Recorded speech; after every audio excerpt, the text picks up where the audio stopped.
Bismillah. Bismillah. Assalamu alaikum. Today is Dhul Hijjah, the 17th, 1441. Alhamdulillah. We're here in Sault Ste. Marie. One of the bedrooms getting clean. Stuff for Allah. Cleaning up life. It's a very beautiful day outside. The green.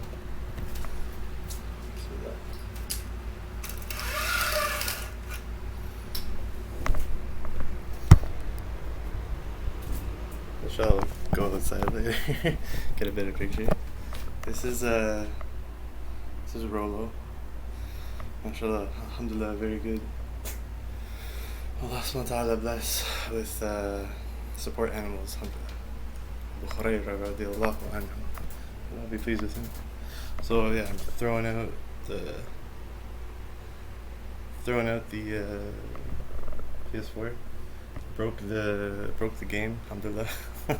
Snapped it. Because it's not healthy for me. It's not healthy for anybody else. Wallahu alam. Everyone's on their own path. But this is healthy for me right now. I'm gonna be an ocean hero. I'm gonna recycle this stuff. I'm gonna get it out. Alhamdulillah. There's also a smart TV I had. Right there. I already started taking apart the legs and stuff. I was trying to sell it. I probably still will sell it because it could be used for not gaming stuff. Maybe I'll keep it. Try to be proactive, Allahu alam. But I definitely need to get it out of my space. So, inshallah. Right now I'm looking at this old gaming mouse I had. The mouse itself is actually pretty nice, but it's got lights in it and stuff which it's like hypnotic.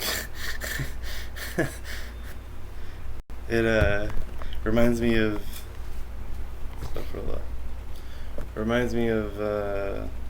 that choppy image we just had.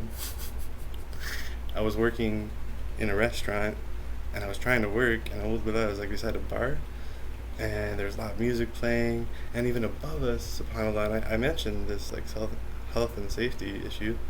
They had a strobe light, and it was impossible to work. Alhamdulillah. La ilaha illallah, you just felt like a bug underneath these different color changing lights. Allah protect us and give us to the healthy outdoors. Bismillah.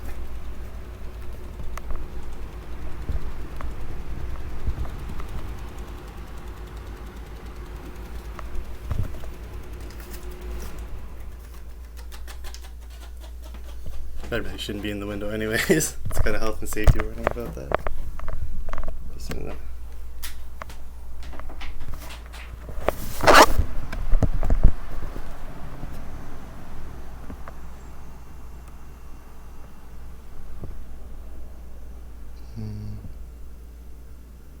SubhanAllah.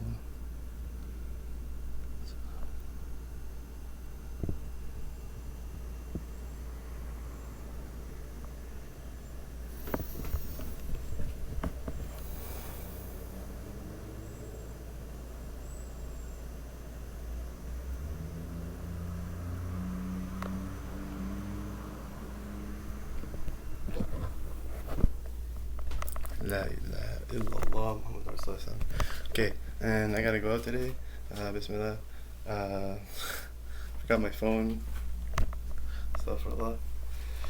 Forgot my phone at a brother's house. I was looking for another place to live, but this one's actually pretty healthy, so Allahu alam, I don't know. Whether you're with Muslims or non-Muslims, it's about us being good Muslims. SubhanAllah. That's what SubhanAllah subhanahu wa ta'ala has been teaching me. Also about shoes, not tracking in dirt, subhanAllah, and changing our shoes. When we enter someone else's house, that we have to be respectful. This is from the Sunnah of Rasulullah Sallallahu Alaihi Wasallam, and good al-adab al-mufrad, that we should always respect ourselves, respect the property of our brothers and sisters, and respect everybody. May Allah subhanahu wa ta'ala bring us back on that adab al-mufrad. Bismillah ar-Rahman الرحيم. And in closing, we're going to read some hadith and Qur'an. Alhamdulillah, I actually found right before that, Insha Allah,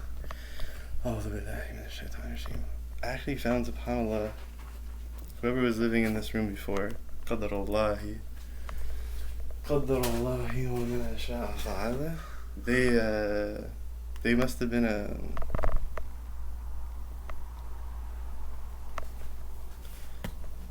a student of psychology in Sioux College, and they had this book, Exploring Psychology. Look, it's like on an adventure out in nature. Bismillah. Alhamdulillah, my videos outdoors are always much better, alhamdulillah. So yeah, it's about getting out, psychology, exploring psychology. I even opened this book, subhanAllah. Bismillah ar-Rahman الرحيم. Let's even just try one right now. Bismillah. Ya Rabbi, give us hidayah.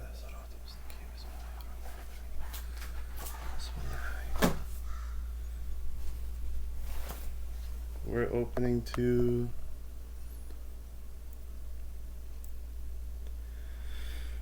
retrieve it in Watson and Rayner's experiments.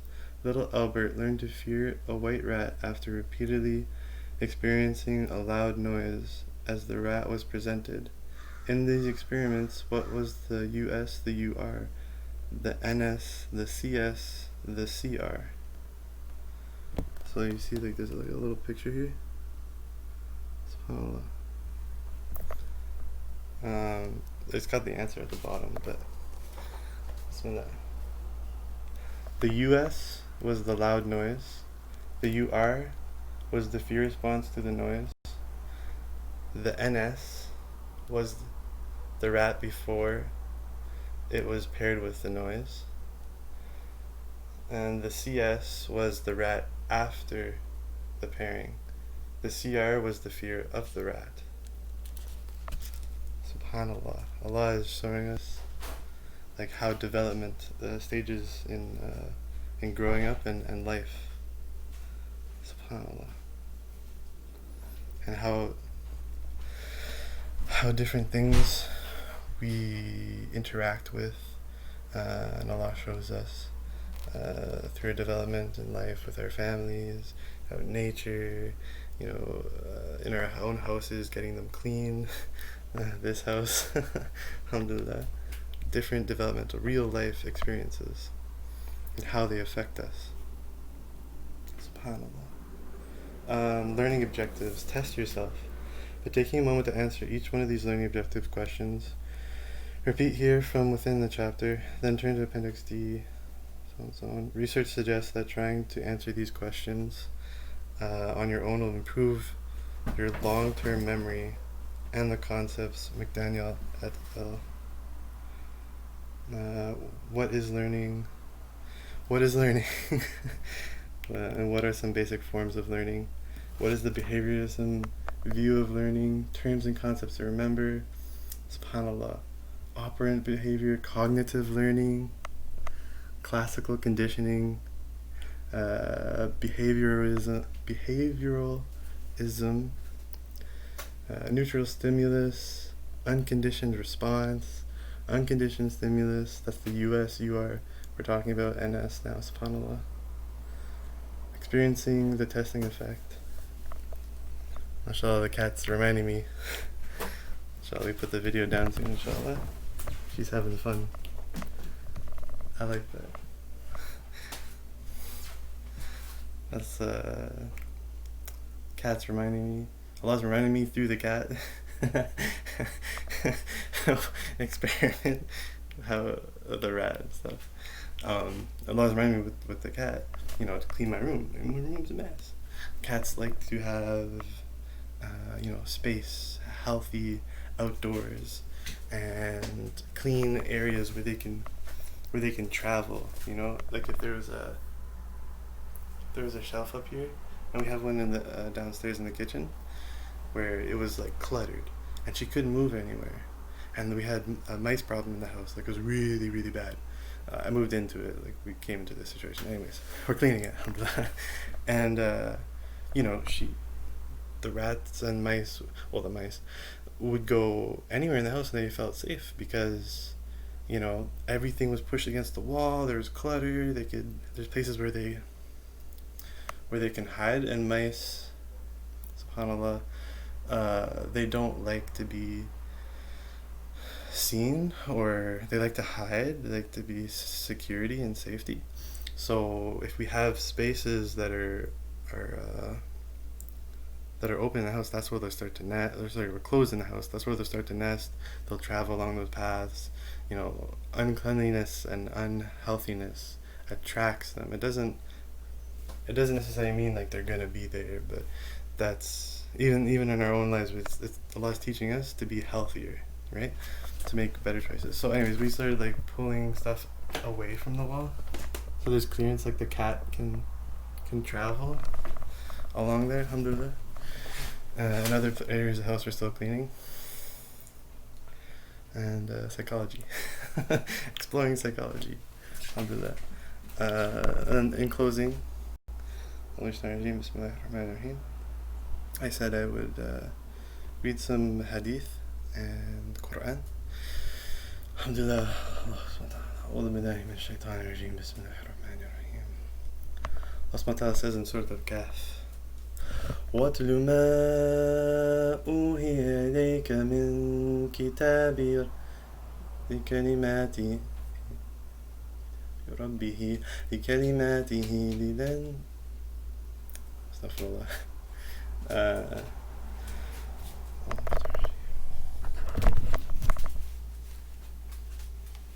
Bismillah. Astaghfirullah.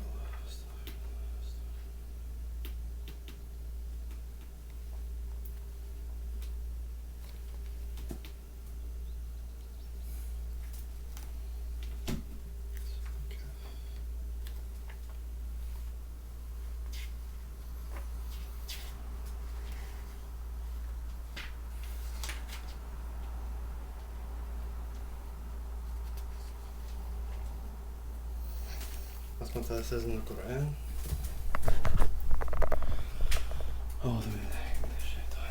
Bismillah, الرحمن.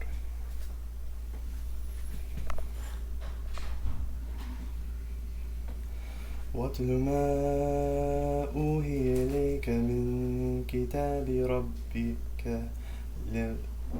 لَمُنْزِلَ لِكَلِمَاتِهِ ولن تجد من دونه ملتحدا واصبر نفسك مع الذين يدعون ربهم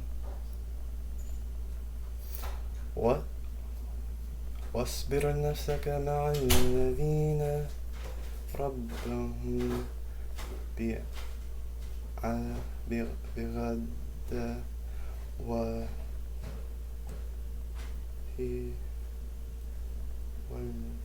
والعشي ترين حياة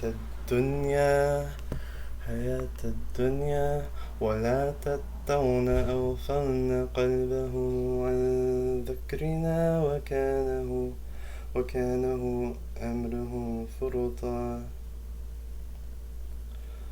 ولا تعتاد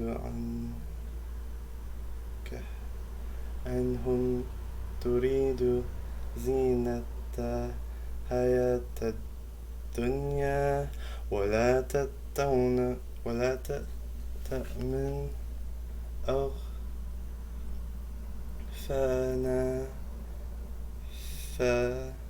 أغفلنه عن ذكرنا وكان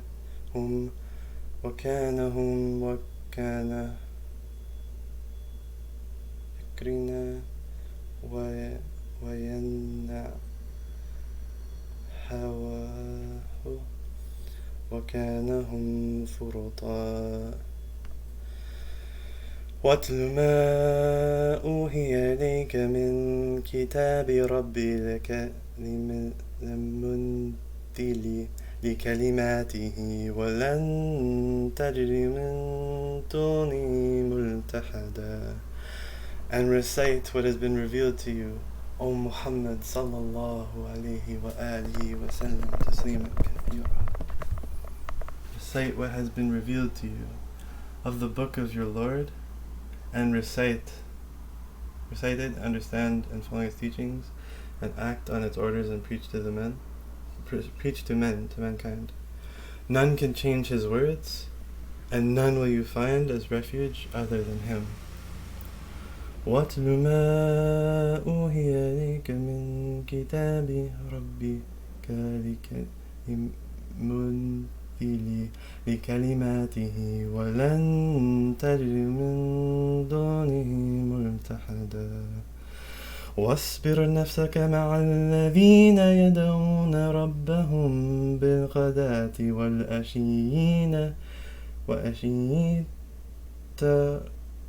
وعشي تريد وجهه ولا تعد عيناك عنهم تريد زينة الحياة الدنيا ولا تطع من أنفسك ولا أعوذ بالله من الشيطان الرجيم. بسم الله الرحمن الرحيم. حياة الدنيا ولا تع من أنفانا فنه عن ذكرنا وكان هواه وكان فرطا. And keep yourself patiently with those who call upon their Lord بالغداة والعشي وأسيرك كفر. Who keep yourself patiently, O Muhammad sallallahu alaihi wasallam, with those who call upon their Lord, your companions, remember their glorification, praising, prayers, and the other righteous deeds, in the morning, بالعشي بالغداة والعشي وأسيرك وما أوحي إليك من كتاب ربي لكلماته ولن تجري من دونه ملتحدا. واصبر نفسك مع الذين يدعون ربهم بالغداة والعشيين تريدون وجهه. Astaghfirullah al-Azim. Keep yourself patiently, O Muhammad sallallahu alaihi wasallam, with those who call upon their Lord in the morning and afternoon, seeking His face. And let not your eyes overlook them, desiring the pomp and glitter of this worldly life, and obey not him whose heart we have made heedless of our remembrance, and who follows his own lusts, and whose affair has been lost. وَقُلِ الْحَقُّ مِنْ رَبِّكُمْ فَمَنْ شَاءَ فَلْيُؤْمِنْ وَمَنْ شَاءَ فَلْيَكْفُرْ. وَقُلِ الْحَقُّ مِنْ رَبِّكُمْ, and say, the truth is from your Lord, Allah. Then whosoever wills, let him believe, and whosoever wills, let him disbelieve.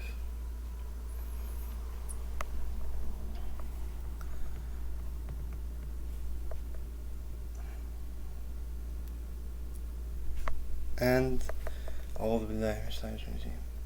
we always ask for Allah subhanahu wa ta'ala to give us water and relief, that we may purify ourselves, make wudu, get fresh, clean ourselves, drink water as well, inshallah. But not be mindful of how we take care of our bodies and what we take into it. Astaghfirullah. La ilaha illallah. And there's also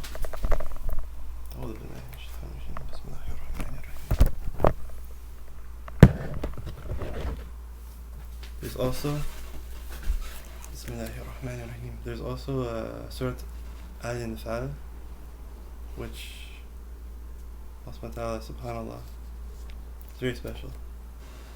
I opened the Qur'an the other day. I said Bismillah, because I needed that spiritual connection with Allah subhanahu wa ta'ala and the beautiful nature.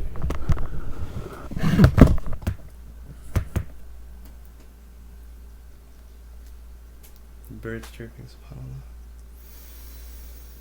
making adhkar. And Allah subhanahu wa ta'ala brought me to Surah At-Tawbah recently, and Surah Al-Anfal, ayah number Bismillah.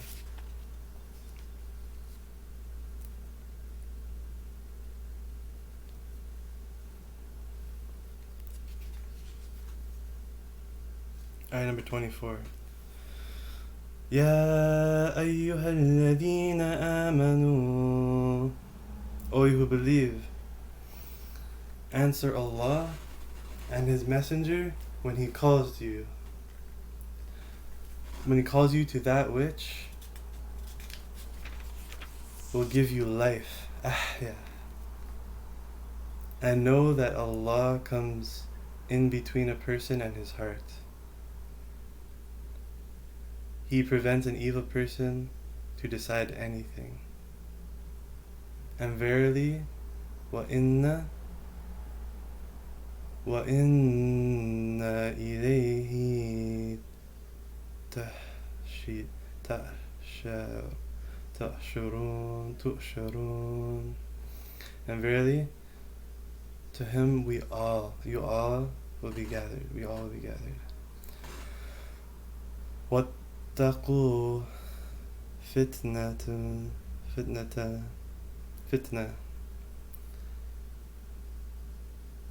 الَّذِينَ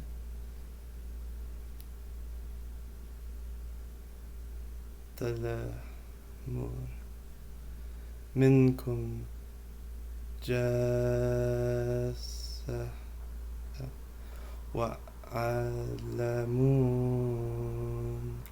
إِنَّ اللَّهَ شَدِيدُ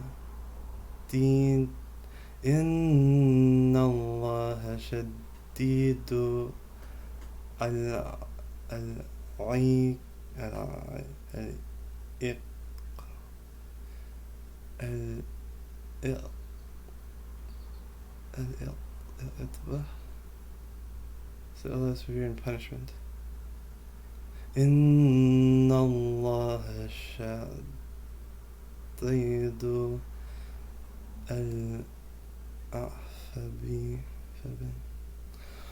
أعوذ بالله من الشيطان الرجيم. Need water. Astaghfirullah. This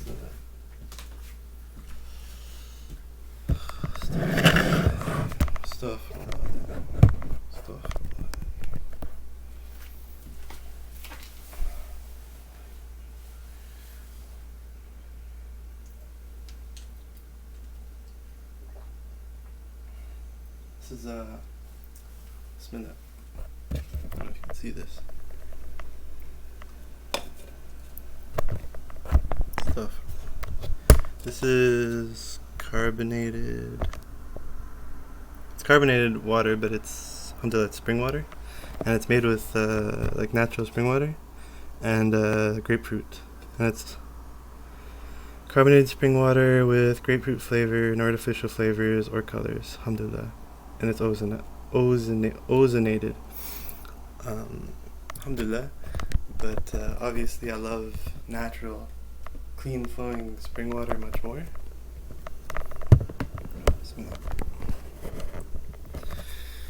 And alhamdulillah, recently Allah subhanahu wa ta'ala brought me back to it. In subhanAllah, close by nature. Not too far. Alhamdulillah, Allah Akbar.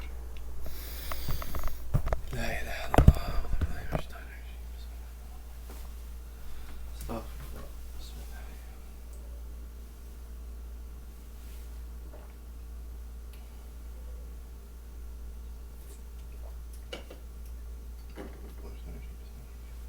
And here,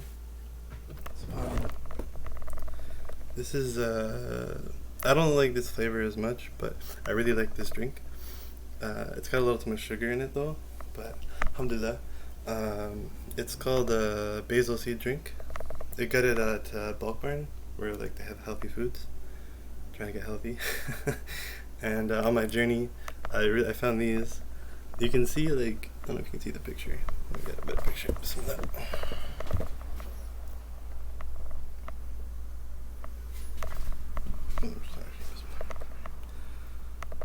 I could probably just show you one actually. Bismillah. أعوذ بالله من الشيطان الرجيم بسم الله الرحمن الرحيم.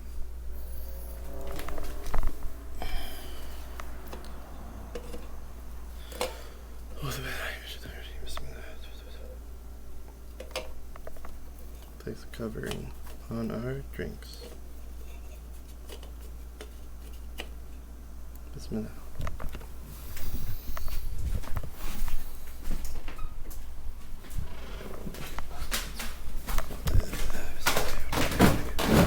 This is the beautiful house. Alhamdulillah. It's a little old, but just needs some love.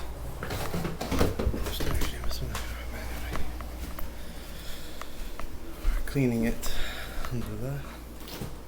Bismillah ar-Rahman ar-Rahim.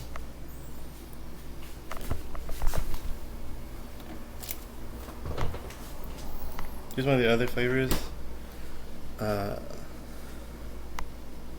like a little bit more. It's pomegranate. So you can see backwards on this video. So it's a basil seed drink with pomegranate. You can see inside though. It's got like real, alhamdulillah, it's got like actual real basil seeds inside. Alhamdulillah.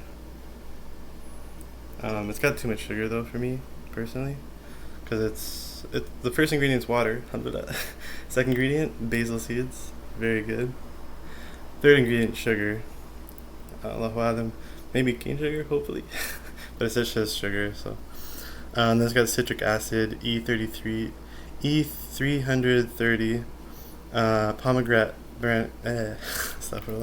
pomegranate flavor, and natural.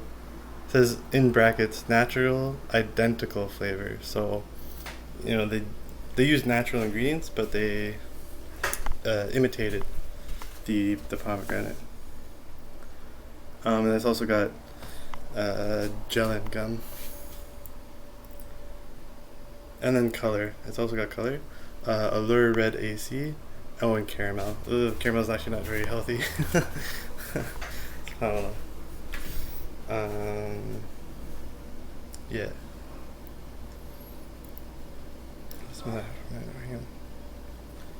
But the Allure Red AC, sometimes that stuff's actually made from bugs, and it's actually natural and healthy. But some people don't. Ooh, bugs! But actually, bugs are like superfood, man.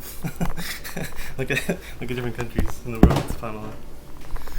Bismillah.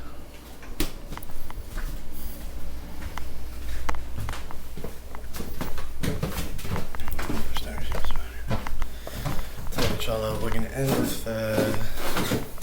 some adab al-mufrad, and then we're going to go continue our day, get some stuff done. Oh, mashallah, look. The Huraira, her name's Rollo. She's sleeping on the prayer mat, subhanAllah. One place she picked, she picked a prayer mat. Alhamdulillah, Rabbil Alameen. La ilaha illallah, Muhammad Rasulullah sallallahu alaihi wasallam. Alhamdulillah. Reminds us to pray and make salah. Astaghfirullah, astaghfirullah, astaghfirullah. Bismillah, الرحمن الرحيم. Yeah, so start before we go to the adab al-mufrad and the hadith. Lastly is just Surah Al-Anfal. I was reading from ayah number 24, and I opened, Allah subhanahu wa ta'ala knows where I opened upon for me, between me and Allah subhanahu wa ta'ala, and I ended around ayah number 53, I think. Yes, ayah number 53, where Allah subhanahu wa ta'ala says,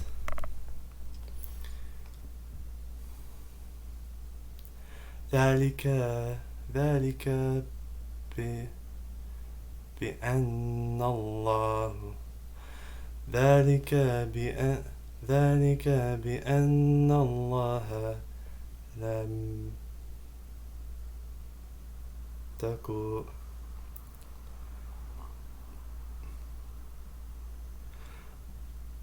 أول ما اشتغل شيء بسم الله الرحمن الرحيم مغيرا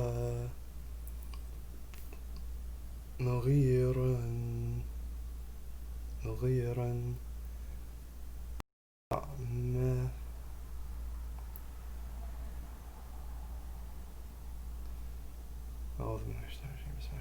we need to drink more water. And the English translations, meanings of the Qur'an, of course the Qur'an is always in Arabic, the true meaning, true relief of Allah subhanahu wa ta'ala. That is so because Allah will never change a grace. Allah is talking about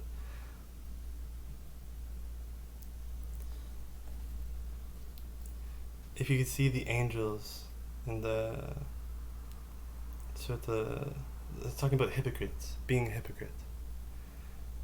And I was saying to myself before I opened this the other day, I was saying to myself in another video, the likeness of a hypocrite, and Allah subhanahu wa ta'ala has taught me this through life, through my family, through my actions, astaghfirullah, to be careful of hypocrisy, because if we're hypocrites, there's no benefit in life at all. like it's not good. The likeness of which, I said to myself, the likeness of which is if someone was running around, and probably the Prophet Muhammad said this at one point, sallallahu alaihi wasallam, the likeness of a hypocrite is someone who goes running around to different people, to different houses, to different places, and they're just being like, put out the fire, there's a fire, you're on fire, but this. So likeness of a person who goes around trying to put out fires when they themselves are on fire. Astaghfirullah. May Allah subhanahu wa ta'ala remove the fire from us. I need a haircut, inshallah. May Allah subhanahu wa ta'ala remove the hypocrisy from us. Allahumma ameen ya Allah. Ameen ya Rabbi. Astaghfirullah. So Allah, I said to myself, I had this realization, and I said, subhanAllah, astaghfirullah. I gotta make a change in my life. Small steps. Allah's like waking me up as I'm going to my salah, as I'm attending Jummah salah, doing the things, getting up in the morning, keeping ourselves with those who call upon our Lord, in the morning and evenings. SubhanAllah. Allah doesn't guide us until if we forget our prayers, we lose the protection of Allah subhanahu wa ta'ala. This is hadith or ayah of Qur'an. Insha Allah, in another video we'll get to that again, insha Allah. Ameen. So Bismillah. Anyways, so I had this realization, right? I was waking up and I said, SubhanAllah. Just opened the Qur'an. And here, and Allah knows all the things that, it really meant to me. Allahu A'lam. So ayah number 49. When the hypocrites and those in whose hearts was a disease said, the people are deceived by their religion. But whoever puts his trust in Allah, then surely Allah is Al-Aziz, Al-Hakim, Almighty, All-Wise. Inna Allah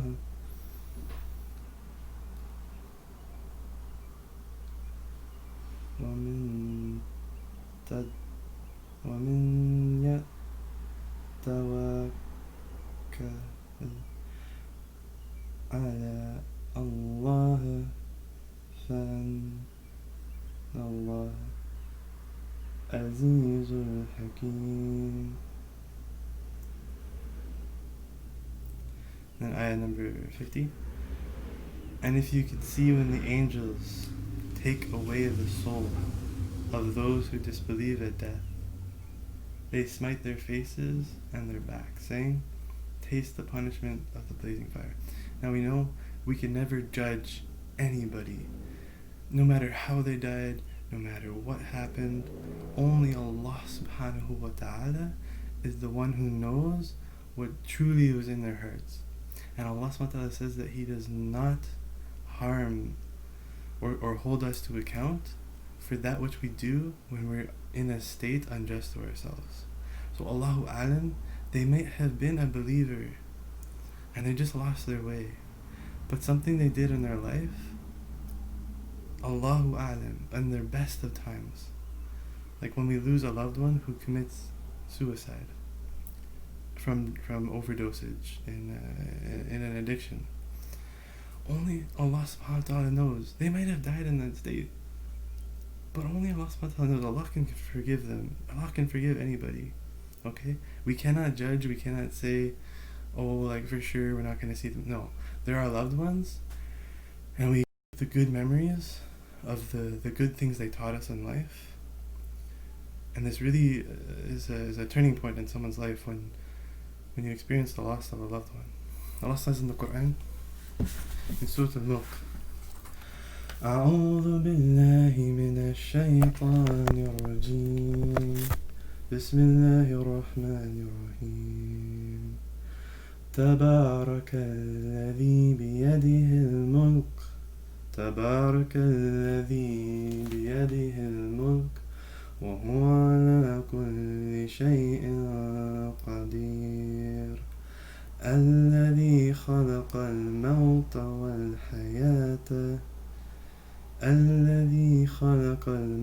والحياة ليبلوكم أيكم أحسن عملا. Surah Al-Mulk, chapter number, Bismillah.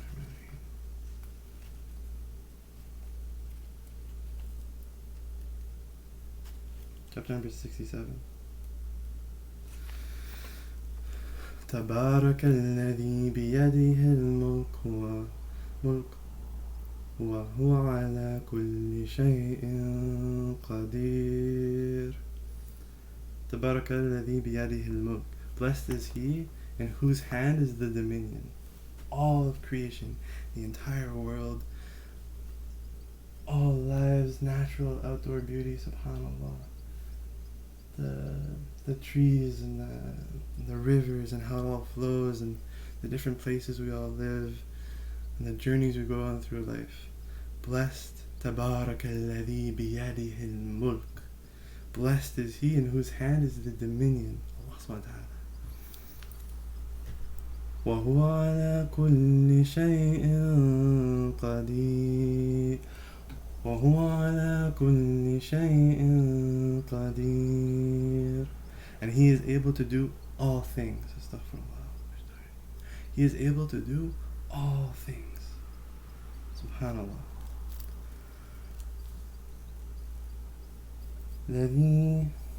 الذي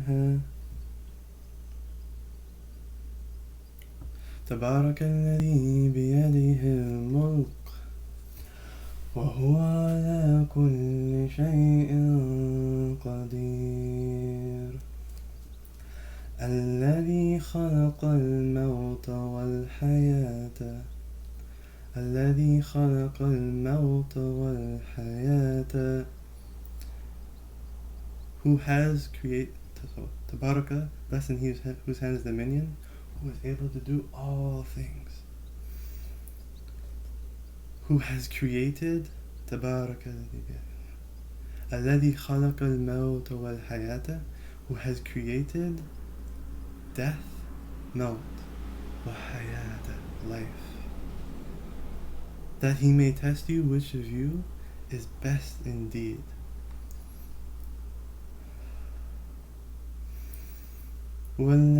الذي خلق الموت والحياة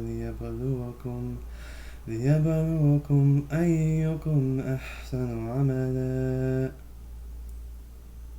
Let me test you which of you is best indeed.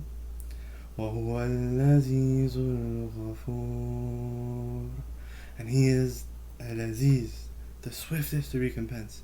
When we do something wrong, it becomes apparent to us. You know, we go out, we go into someone's house, and we forgot to take our shoes off, and we're tracking dirt into their homes. And then they look at you and say, "What are you doing with your shoes?" And then you feel bad. You're like, "Astaghfirullah, what did I do? What have I been doing?" Little things, these little things in life, manners and etiquettes. لا حول ولا قوة إلا بالله. To test you which of you is best indeed. So our loved ones, when they pass away, remember the good times, the manners and etiquettes they taught us, all the good experiences we had together. We went camping with our family. We enjoyed, nature. We enjoyed each other. We talked about life.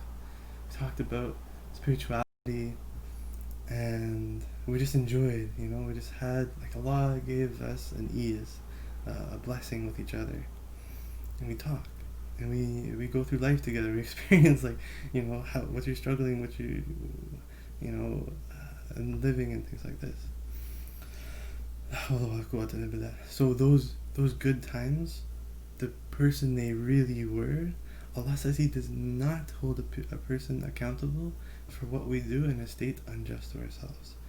But Allah subhanahu wa ta'ala says also, and there's really good footnotes on Surah Al-Mulk I highly recommend, because Rasulullah said there's a 30 ayah in the Qur'an that whoever read them and recite them and learn them and have a connection, those 30 ayah will fight for them, will attest on their behalf in front of Allah subhanahu wa ta'ala on the day of resurrection, like in a court. They will, and those ayah, they will continue to attest for that person until they enter Jannah. Subhanallah. La hawla wa la quwwata illa billah. Until they enter Jannah al-Firdaus al-A'la. Jannah. Insha Allah Firdaus al-A'la. Ameen, ya Rabbi.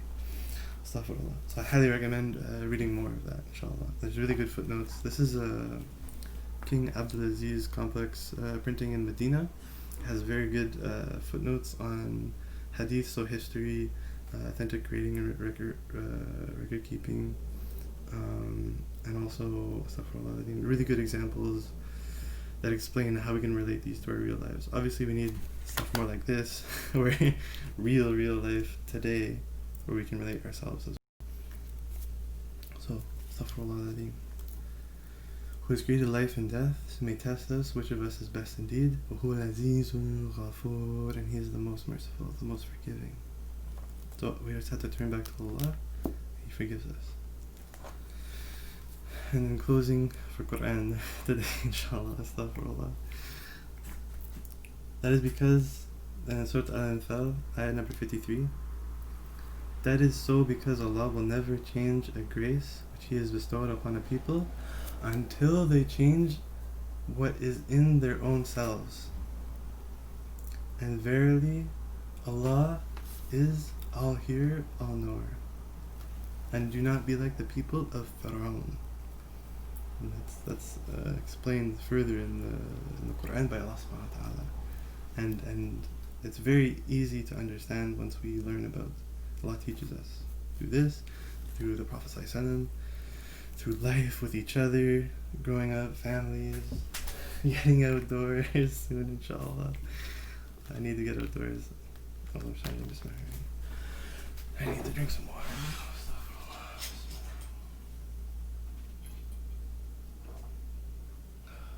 This is the basil drink. Alhamdulillah. I kept the glass bottle because it's glass. Alhamdulillah, it's very healthy. So even though it's full of sugar and other stuff, I just fill it with water.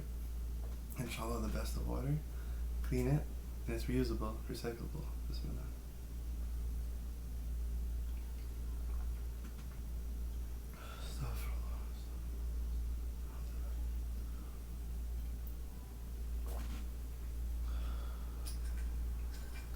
Alhamdulillah, Alhamdulillah, Alhamdulillah, Alhamdulillah. Bismillah. That's enough for Qur'an today, inshallah. I want to end with Bismillah, الرحمن الرحيم. I want to end with some hadith from Al-Adab al-Mufrad on this topic. Al-Adab al-Mufrad, if anyone doesn't know, this is my favorite book of hadith, for me personally, in life, and it's really important for everybody in life, because this is Al-Adab al-Mufrad. It's talking about manners and etiquettes, So everything in here, all it does is remind me and all of us of the good manners and etiquettes, inshallah, that I hope all of us have been blessed with. At least, Allah has blessed each and every one of us. He does send us little bits of guidance for our life. I don't know about anyone else. Okay, I can't speak for anyone else. I cannot speak for anyone else, but yeah, Alhamdulillah. Now, Al-Adab al-Mufrad, so at the beginning, Bismillah ar-Rahman ar-Rahim. And I apologize for anyone who lost their mother upon childbirth. But Allah subhanahu wa ta'ala can still give you blessings by being the best son, the best person for your family. Allah promises He never tests any soul, any person with anything they do not have. That person, that individual, does not have the strength and ability to overcome. So in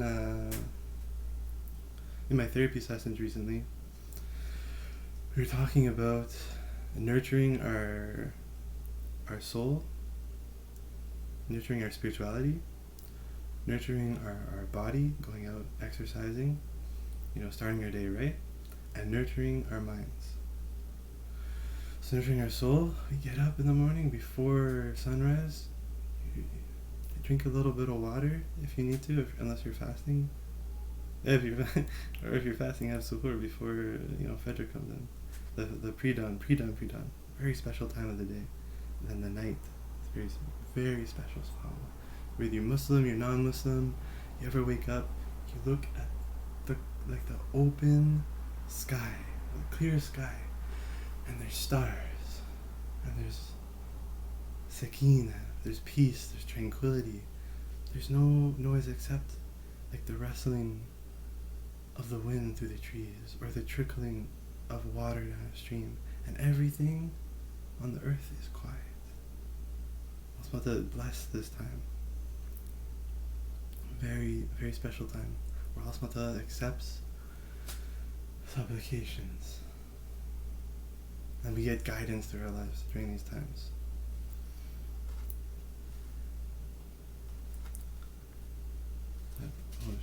Start our day right. Breathe, get up, and we start our day. Don't go back to sleep, don't go back into bed, and then we wake up at 10, 11, 12, 3 in the afternoon, where's the day gone? It's gone. The day is gone and there's almost no blessings in it. It's very, very little. SubhanAllah. So we have to start our day. We're going to start our day right. Inshallah, we'll go outside soon. It's very beautiful outside today. And I have some air. Some inshallah. Get clean. Get this clean. طيب inshallah. Bismillah, الرحمن الرحيم. So I apologize again. Allah subhanahu wa ta'ala says He never tests or burdens anyone greater than the ability to overcome. And we all have, giving us all strength and hope. We all have that ability in us to get healthy, to get ourselves to be, do, and have. Instead of have, do, be. Instead of having all this stuff and then being and then doing like nothing, not getting it out. Alhamdulillah, I'm getting stuff out. Alhamdulillah. Doing it, sitting in it. You're just in front of a TV or a movie and you're not even connected to real life anymore. Haven't spoken to to our brothers or our mothers or our fathers in God knows how long. Our grandparents, for those of us who still have them. SubhanAllah. And time is real. Inshallah, we got a call. Inshallah, I'm going to call my family after this. Inshallah, just to say I love you. How are you? That's actually what I have to go out and do, is get a new phone. Astaghfirullah. May Allah make it easy. Allahu a'lam, we'll see. Astaghfirullah. Bismillah, Bismillah, Astaghfirullah. So this is adad al-mufrad, adad etiquettes. Like our parents and the family taught us and raised us good upon, inshallah. Okay. And the very first, I like this book a lot because it's actually, before I get into the first hadith, a little bit of background on the book itself and the author. This is, do you know who the author is? Can you guess? A lot of people today I recently met, and throughout life sometimes or all of us, sometimes we get worried about who to trust. And I had this this problem recently as well, like about seeking help. We always seek help from Allah subhanahu wa ta'ala first, of course, and ourselves. Make sure we feel comfortable, make sure we get out and get ourselves healthy, go for a run, shower, eat healthy, fresh fruits, vegetables, whole foods. Be kind to ourselves and be kind to our... Rasulullah said, I give sadaqah to my body 70 times a day. Sadaqah, charity. Okay? So we gotta nourish that mind, the spirituality, body, and our minds. So our soul, everything. So this book, the author, can you guess? Because a lot of people, they're not even trusting hadith anymore. But that's understandable. Like, so I've been there too. Like, how do we? This is something that happens when we get lost in the dunya. When we get lost in the city. When there are all these things from, I'm gonna say from the devil. Astaghfirullah. Some things, like, you see me right now? I'm not actually sitting on this chair. You know why? Because this chair, sitting on a chair, if you do some research on it, it's actually very ergonomically unhealthy. Ergonomics means like our bodies, how our body, like sitting like that for years, or even just for work or anything, sitting like that. Like I wasn't working sitting, I was wasting time sitting, but either way, it doesn't matter. Sitting like that for long periods of time, health studies show that it ruins our body's posture. So our spinal cord, everything, it gets like, like you're all stuck sitting on a chair. You can feel it even when you get up. You're like, oh, yeah, I was sitting down for how, like, what time of day? What time of day is it? Oh, it's SubhanAllah, it's like beautiful outside. You know what I mean? And you do that again and again and again, and suddenly our health is gone, things get away from us. So when I'm in this room, or I'm getting myself healthier, Rasulullah said, there's actually a hadith, and Insha Allah we'll get to it later. We'll find the authentic source, Insha Allah. It's a hadith where Rasulullah said, people who sit are not from me. And he was saying that people those who sit down, they're not from me, they're not of my ummah, it's not sunnah, and it's very unhealthy.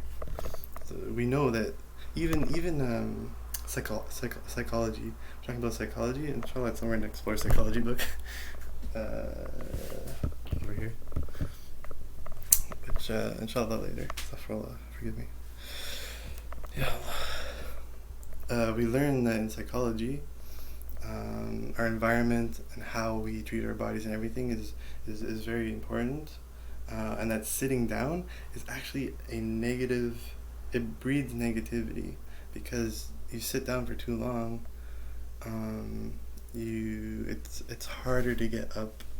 We're talking about emotions like bipolarism, which I probably have a little bit of. It's part of what I'm talking with my counselor with. We have to be very careful with how we act and what we do for our moods, because if my counselor asked me, like, on a 1 to scale of 1 to 10, how do you feel throughout the day with moods? And I said, sometimes there's a 1, and then other times I'm a 10, at different times in the day. And it's like, well, what do you do? Do you sit on that 1? Do you sit on that 10? Like, how do you get yourself off of a 1? And I said, I stopped sitting down. I started the sunnah of Rasulullah and his companions. When they sit, we do it in a very ergonomic way. I don't know if you can see this. So I've got my knee on the floor, got my other knee up, and my back is nice and straight. It's healthy. And so if I need to get up, I just get up. You learn this in exercise classes, martial arts, and other things too. You rarely ever see them teaching anyone to sit on their bum. It breeds laziness and other things. Now, obviously we're not prophets, we're not companions, we're just people, but these are all healthy things for us to get healthy. There's a reason why in history, through all the prophets, through all the religions, everything in life, al-mulk, the dominion, that there's a reason why these things are taught through secular, all knowledge, right? So yeah, I don't like these. I don't use them. If I do use it, if I have to, like in a gathering or whatever, I'll actually I'll sit on my leg. I'll fold my leg under me. It's actually funny, my cousins, female cousins, they always sit like this because they're smart, subhanAllah. Allah made them the most beautiful creation, right? So they sit with their knee up on a chair. And obviously you're not supposed to imitate other genders. This is very important for health, for mental health and well-being. But I was like, subhanAllah, look, they're doing it right, And we all naturally are born upon that fitrah, the knowledge that doesn't feel right. There's other things too in the society today and in city living, which takes us away slowly from what's really healthy and what really matters. And it can cause harmful health effects. And there are new ergonomic options. There's sometimes if you work in an office, you'll see someone else, they refuse to use a chair, and they'll have like a standing desk.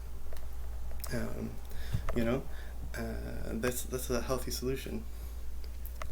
So for me, when I actually use the chair in the house at the moment, sometimes I'll use it for, like, I'll sit in front of it, you know? I'll use it as like a mini table. Think outside the box, be creative, you know? Inshallah. Anyways, we're gonna go to the hadith. Then start our day, inshallah. So yeah, the author of the book, if you haven't guessed by now, this is Imam Bukhari. But when he was young, when he was much younger, before he wrote Sahih Bukhari. If you study about Imam Bukhari and his life, Allah subhanahu wa ta'ala really blessed his mother and him. He was born blind and deaf, subhanAllah. And we know, if anyone has, young children in their lives or in their families, like cousins, nephews, sons and daughters, you know how important this kind of thing is, especially for a mother. So subhanAllah, his mother, may Allah be pleased with her, may they both be in Jannah, Allahu A'lam. She made dua to Allah subhanahu wa ta'ala.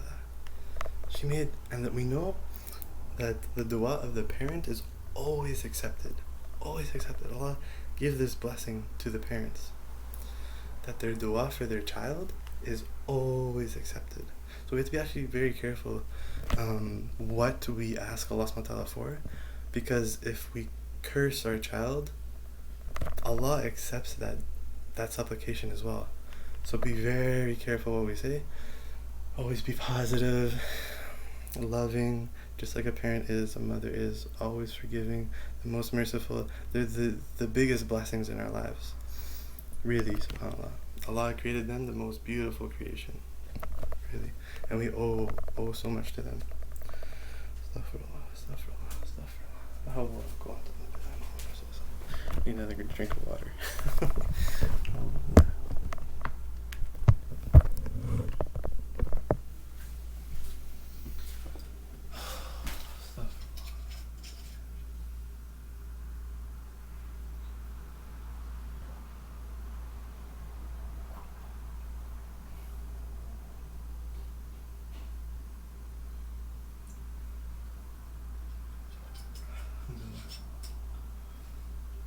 Alhamdulillah.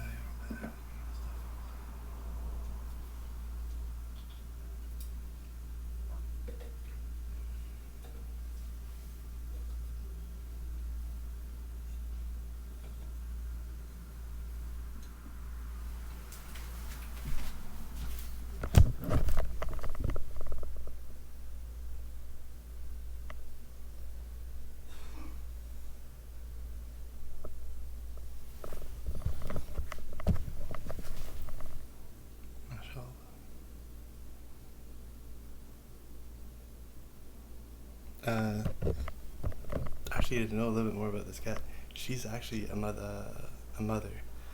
She's had litters before. She's an amazing support kitten, cat. I'm not her owner, actually. It's my roommate's. May Allah bless her and guide her. And mashallah, Allah has taught me a lot, actually, because my roommate's a mother as well, and taught me about good etiquettes and manners. Really, subhanAllah, woke me up. Qadar Allahi wa ma shaa fa'ala. Allah's plan is always, subhanAllah, like the best. So anyways, her story is actually amazing, subhanAllah. And she's seen a lot of things in her life. And that's why she's, really, Allah made these animals support for us. Some people more than others, of course. She's also a polydactyl, which means she has 6, like an extra. I mean, she has 6, like an extra. Oh, she's big paws, mashallah. Both her feet and her front paws. And I love polydactyls. I've had other cats in my life, and those who know me know which ones I'm talking about. And subhanAllah, they're just, mashallah, they have so much love and so much, they have the big pause. So when they remind you big. Alhamdulillah. That's very helpful. Alhamdulillah. Bismillah, الرحمن الرحيم. Astaghfirullah al-Azim.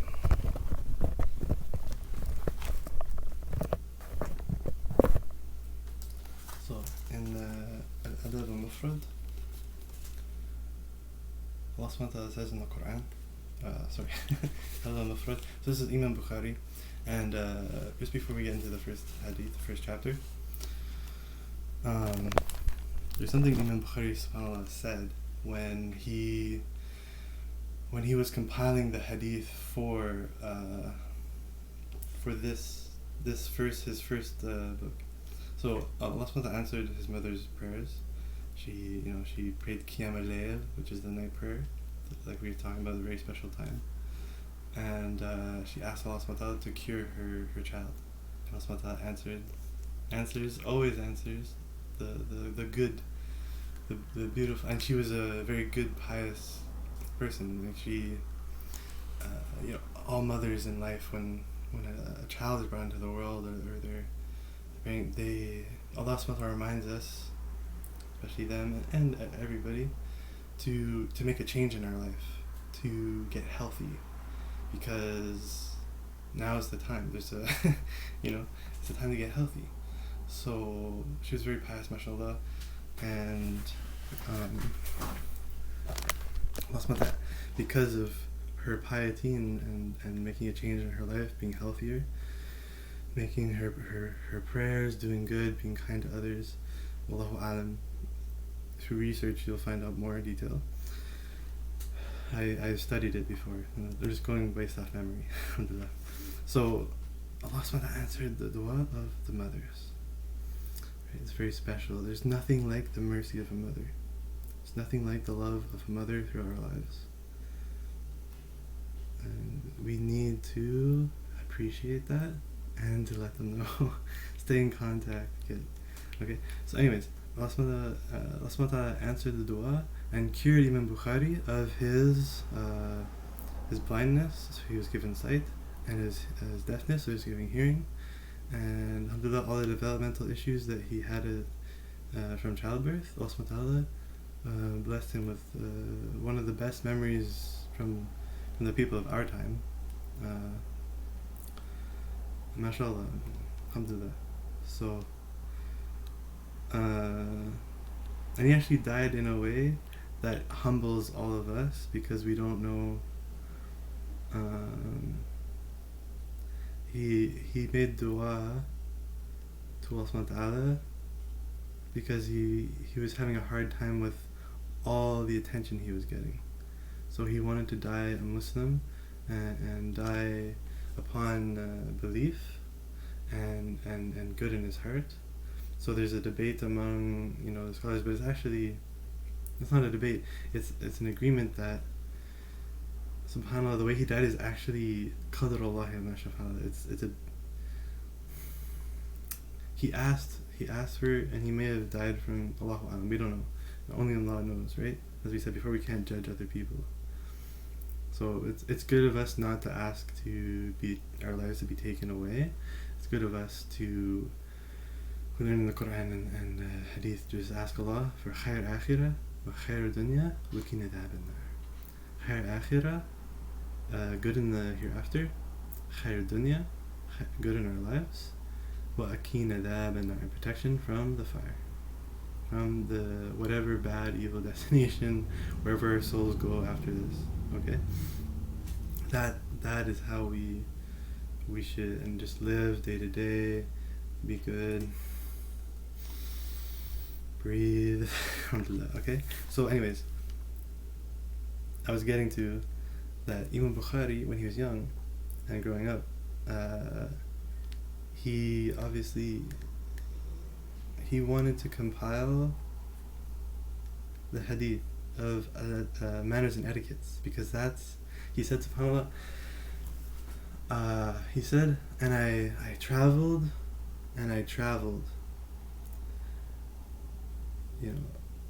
getting hadith and things like this, and seeking knowledge, going through life as we all do. I traveled and I traveled and I traveled looking for the people of manners and etiquettes, but I found that they'd passed away. SubhanAllah. And what about today? Where is our manners and etiquettes today? Astaghfirullah, may Allah help us to improve, to be good, to be kind, positive. Remember our families, keep our ties of kinship,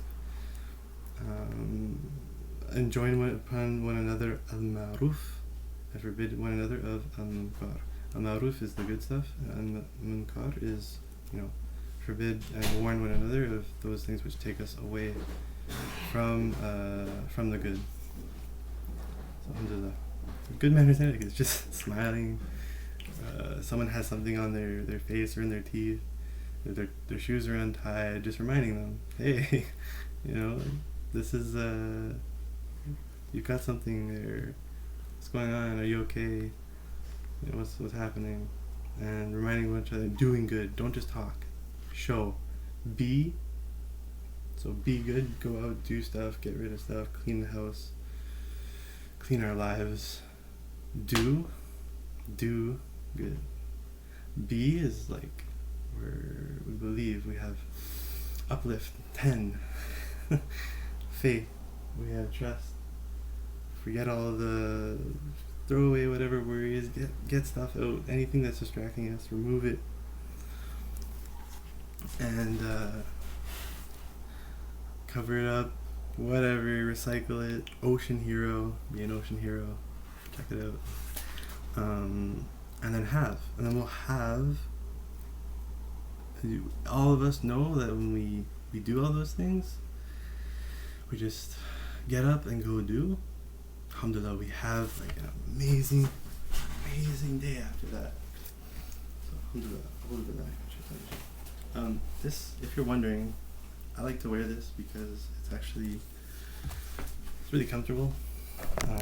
I do have actually long shorts underneath, but I like to cover my aura,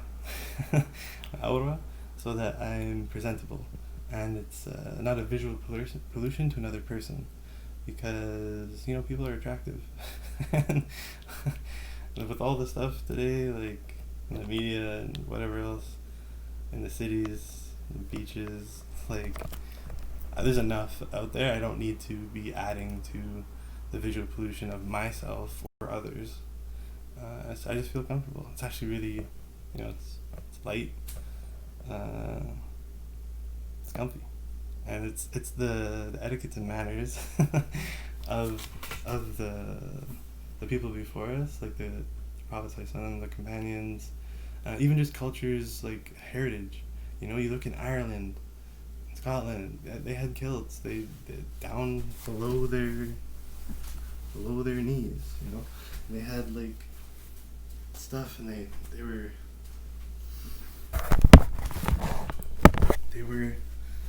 they felt healthy every day. They got up, they did stuff. Alhamdulillah. They went out, they made sure they were covered properly. They were modest. Modesty breeds humility, and humility breeds modesty. Alhamdulillah. And it helps us to talk to one another, because we don't have this visual other thoughts on our minds. You know what I'm talking about? Come on. So we can actually talk to somebody, look them, in the eyes, and talk to them as a person, as a human being, because there's no visual pollution or other thoughts in our minds going on. And it's much easier to respect one another, and just everybody like that. So, I understand if it's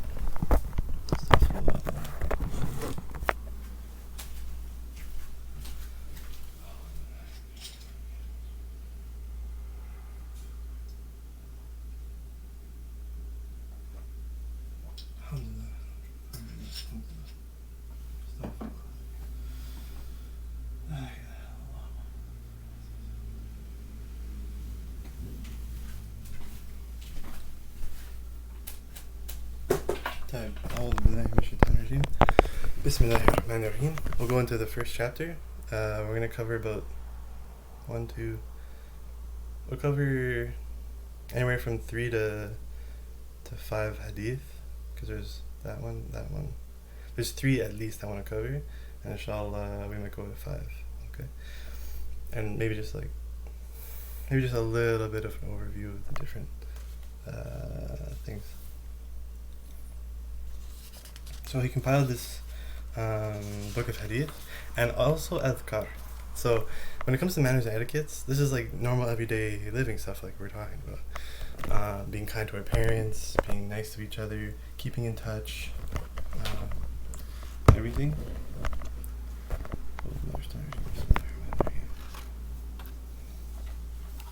It's even got the Arabic alphabet in it, which I love. Alhamdulillah. It's a really good, if you're wondering what the printing of this one is, it's UK Islamic Academy. That's what it says there. UK Islamic Academy edition. I'll get to that at the end, inshallah. We'll go over the hadith first.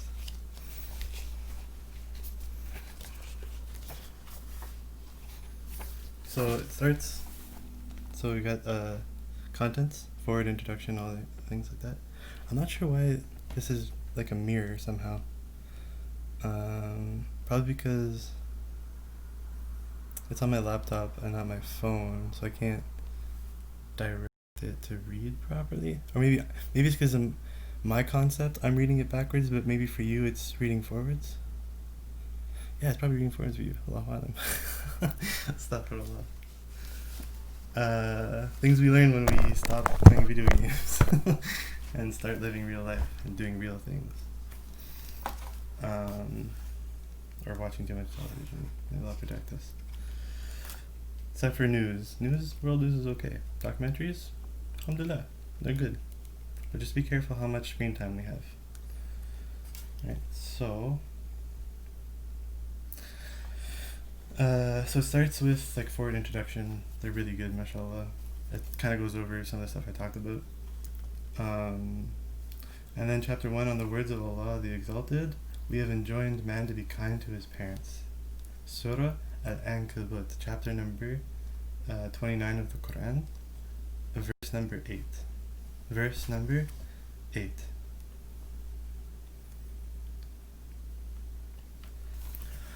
On dutifulness to one's mother, the next chapter, and then on dutifulness to one's father, the next chapter, on dutifulness to the parents, even if their treatment is unjust, on kind words to parents, chapter 5, on repaying parents, chapter 6, disobedience to parents, chapter 7, and what does Allah and His Messenger say about that? Chapter 8, Allah curses whoever curses his parents. Remember we were saying about be careful how we curse our children? That's probably in another down here in manners and etiquettes, and it's also spirituality as well. Be careful what we ask for, because even if you're not spiritual, even if you don't believe in all this kind of stuff, even if you're just living your life, we know that energy we put out towards others, towards ourselves, like eating too much junk food, if we get addicted to smoking, we smell. And secondhand smoke's not a joke. Everyone else can notice it. And sometimes we get intoxicated to the point where we forget, and we don't even notice that we're being gross. And then one day, you wake up and there's you get yourself to a healthy environment somehow, and you smell that it's so nice, and then you look at your clothes and you're like, oh, what have I been doing? So we know energy we put out or into, especially with ourselves, that affects our environment, that affects others around us, and that's not okay. if it's negative, not okay for us, it's not okay for others, that's not, there's healthier ways to live. Start taking better care of ourselves, being good to us, then, and being mindful of others, of what's around us, our environment, how we interact with it, what we're doing. Alhamdulillah. So, kindness, chapter 13, I'm skipping ahead. There's lots of beautiful things.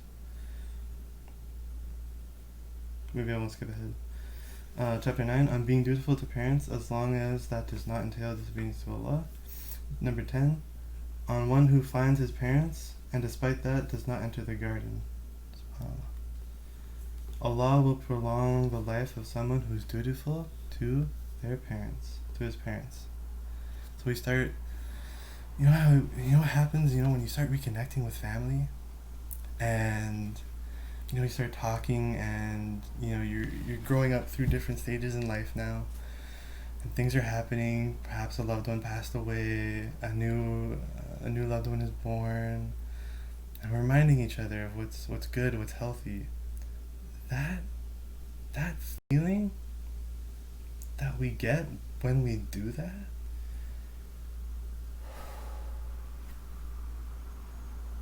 it's like the rustle of the trees. I don't know if you can hear it, but I can hear it, subhanAllah. It's beautiful outside.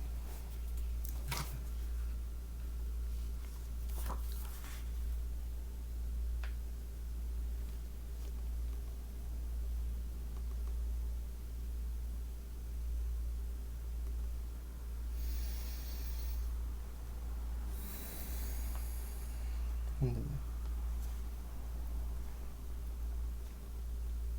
That clarity, subhanAllah.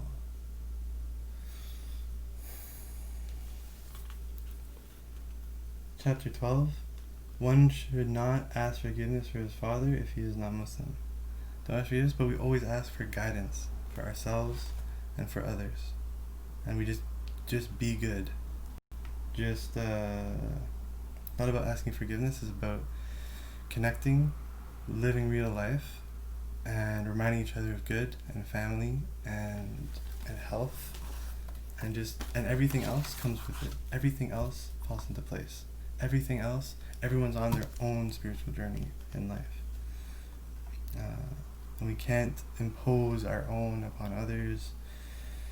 We just gotta live and be happy. Be happy and seek that happiness every day. So, number 13, kindness to the non-Muslim parent. Number 14, a person should not revile his parents. Number 15, punishment for disobeying parents. Number 16, making parents weep.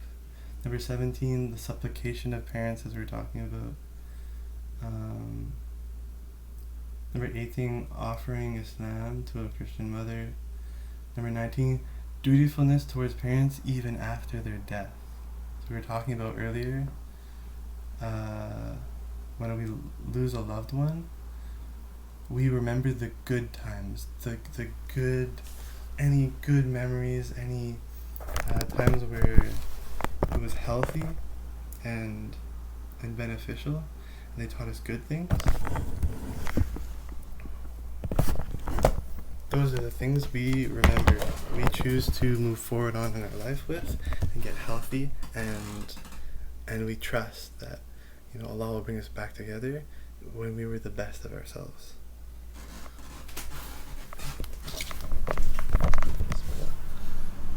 Inshallah, we gotta get upset. The blessing times to go do things. Inshallah, so we'll finish this for now, because there's always another day, another time to get more into this, inshallah. And every one of us, I really encourage, go out and seek the best sources of knowledge for you, for health, for well-being, for exercise. Get involved. Just, there's so many beautiful things in communities. We just have to look for them. We have to get out of our houses, get this stuff away, cover it. Like, okay, if you have a TV in your house, alright? This is something that's really helpful, okay? A lot of people, they forget about this. Because they walk into a room, and there's a picture on the wall, and it traps our mind in that thing. Rasulullah sallallahu and Allah subhanahu wa ta'ala even says, Rasulullah will remove these things. Talismans, get them out. They hold us back. Allah subhanahu wa ta'ala says that angels will not enter a home where pictures and images are in. So, something really healthy you can do. If you have a television, right, all you can do is this.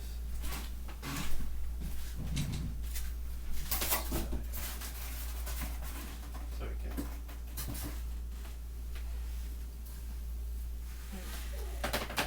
Yeah. I want to get this out of your way. Good.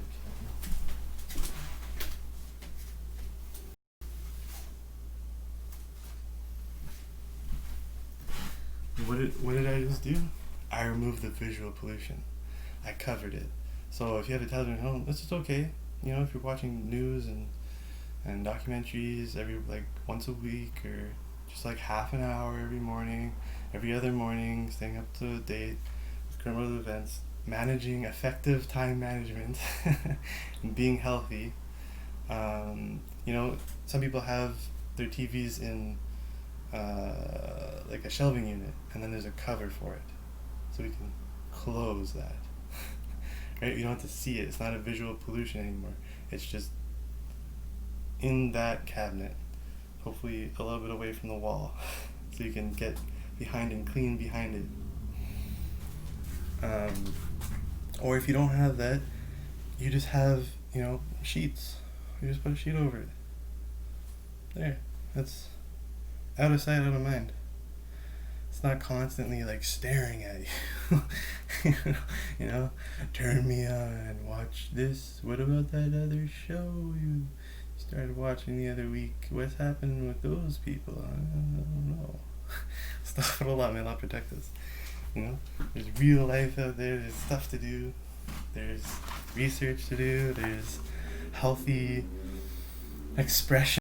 Instead of getting stuck typing online, may Allah protect us, typing online for hours and days and whatever, there's healthier outlets like this, like making a video documentation of yourself, getting all those thoughts out of your mind, and sharing what really matters, you know, being healthy. So, all the missionaries.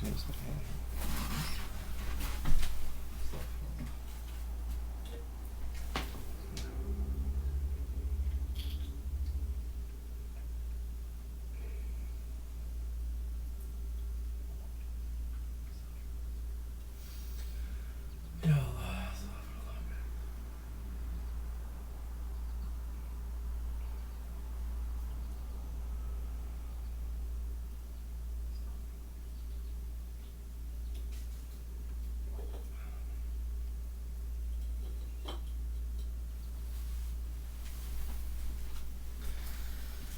probably need to eat some more today too. Until this morning, I prepared myself a bowl of fruits and fresh garden cucumber. So I had grapes. It's like a handful of grapes, and then just one little piece of mango, frozen. I was gonna let it thaw. Like 2 or 3, maybe 5 pieces of peach, and then some organic frozen cherries that I also let thaw. The grapes were fresh. And then I had a fresh garden cucumber, locally grown in Ontario. It's just the taste difference is like night and day. Anyone who's been to a farmer's market knows exactly what I'm talking about. So inshallah, I need to out in today. I need to get some more stuff, inshallah. Because health is very important. The balance of our chemical vitamins, minerals. Stay away from sugar. Sugar's the new cancer of today. You know, Rasulullah sallam actually says in hadith, which we'll get to later, inshallah, beware the three whites. It's actually probably in the Adab Mufrad. I think it's actually, we might even get to it close, I don't remember. We'll see, Insha Allah. Three whites are, can you guess? I think sugar's one, we kind of mentioned it. The first one's actually flour. First one is white flour. The flour that there's no more, it's not dark flour anymore, it's just white. So all the nutrients and stuff is pretty much gone from it. So anything made with white flour, we know it's not really healthy for us, right? We know this. It's very clear in today's nutrition guidelines and everything. Stuff for a lot. So flour, it's flour, sugar, and the third way, salt. I have to check the hadith again, but salt. And then we know that there's other whites that aren't healthy for us too. Anyone who's been addicted to stuff, Alhamdulillah, I've never been addicted to hard drugs, but I know people who have been, and they've shared with me their stories, and I've seen in person what the effects are. And that's what's to protect us. Video games and addiction to online, like I mentioned in one of my other videos previously, outdoors, the better videos, we'll get there today, inshallah. Inshallah, Ya Rabbi, help us to finish this and be good, inshallah. Finish on good. But yeah, I mentioned in my other one videos, check it out, what effects all that kind of stuff has on a person, and what it's like, how we have to keep ourselves clean, because we're made of water, alright? We're made of water. Alright. Keep our oceans clean, keep our environment clean, alright? Inshallah. First chapter. Bismillah, let's get into this. So, Bismillah, الرحمن الرحيم. Chapter 1. On the words of Allah subhanahu wa ta'ala, the Exalted, and we have enjoined upon man to be kind to his parents.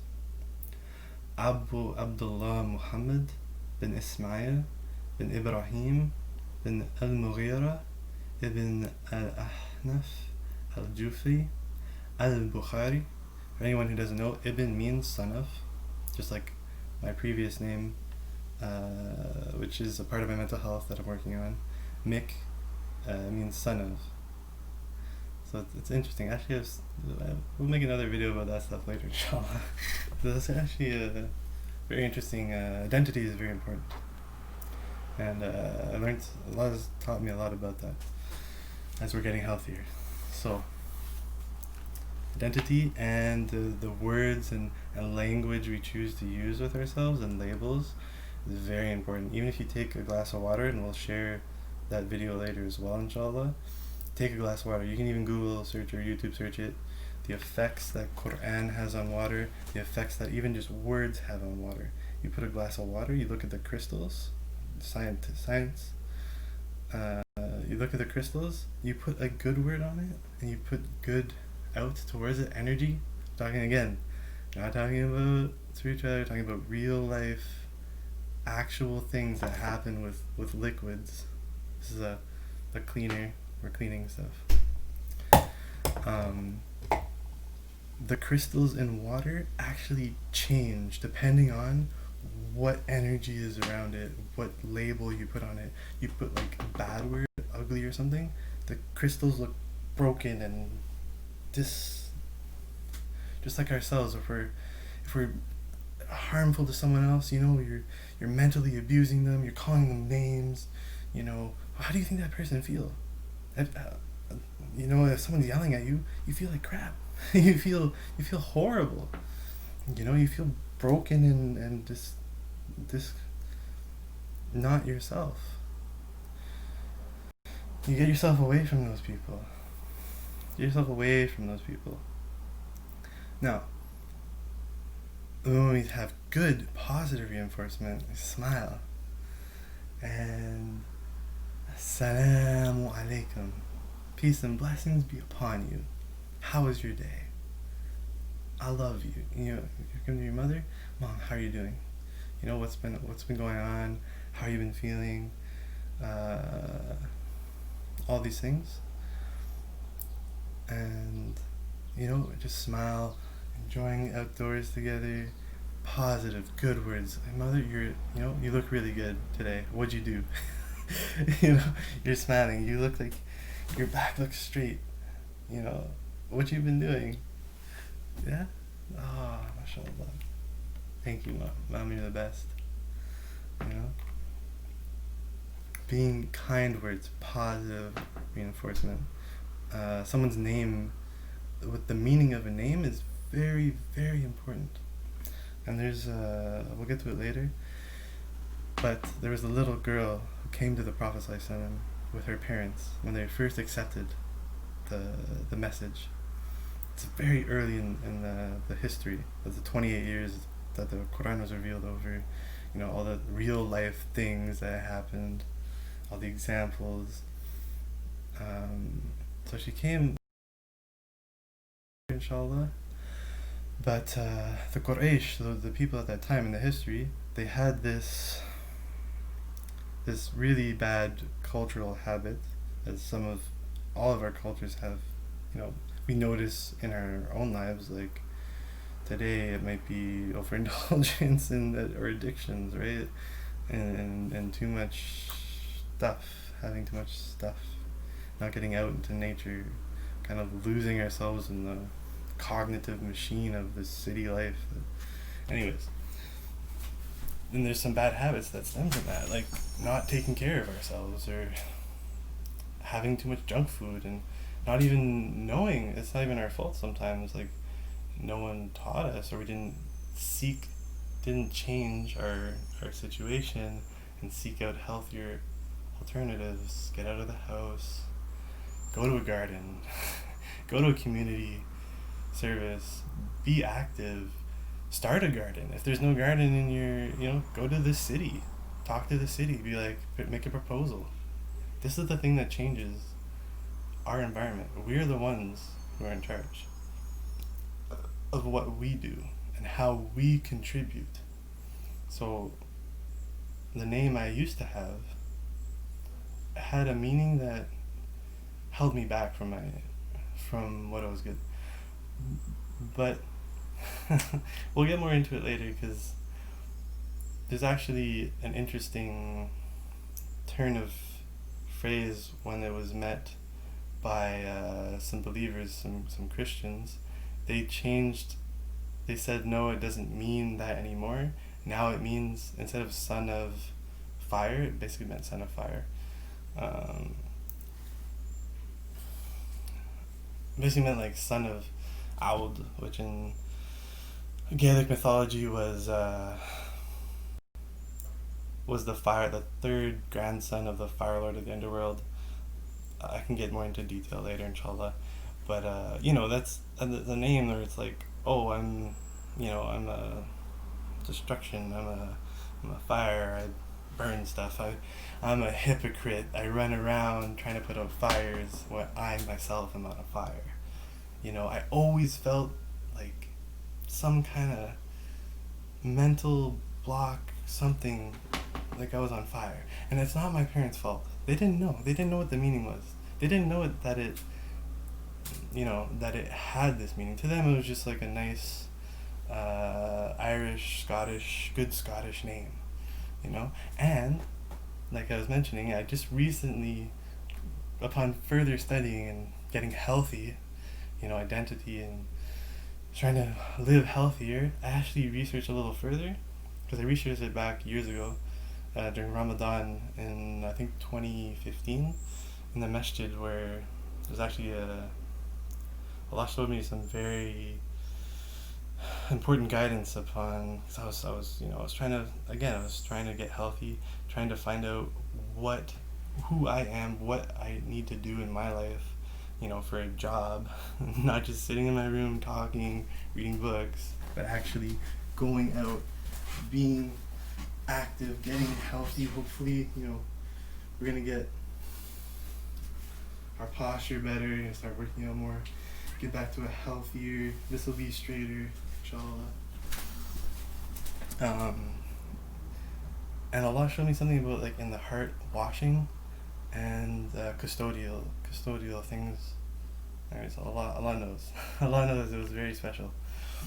But I was researching my name at that time as well, and identity and health, mental health and well-being.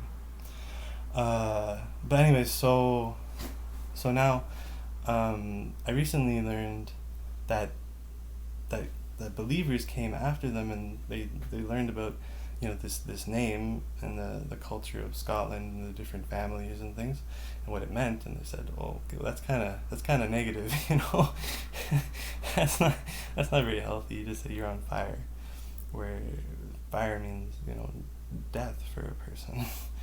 Burning alive is not a fun way to be at all, to live in any circumstance. We're made of water, so we want to purify ourselves, to be,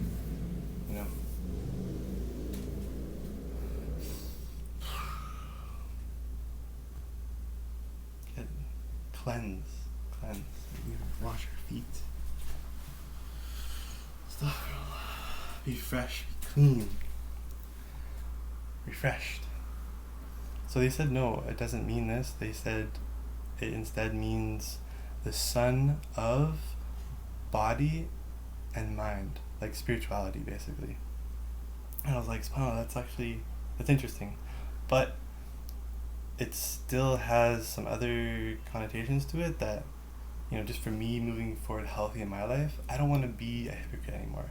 I don't want to be someone who holds themselves back or others and doesn't move forward in their life and be a part of the community and do good things. I want a name that's just full of like encouragement and give back. So I've been researching different names. Abdullah, that humbles us. Rahman, I am just a human being. I am just another person like anyone else, in this life, and I am Abdullah. Allah is the one who's watching over me, and I am just insan. Mankind is forgetful.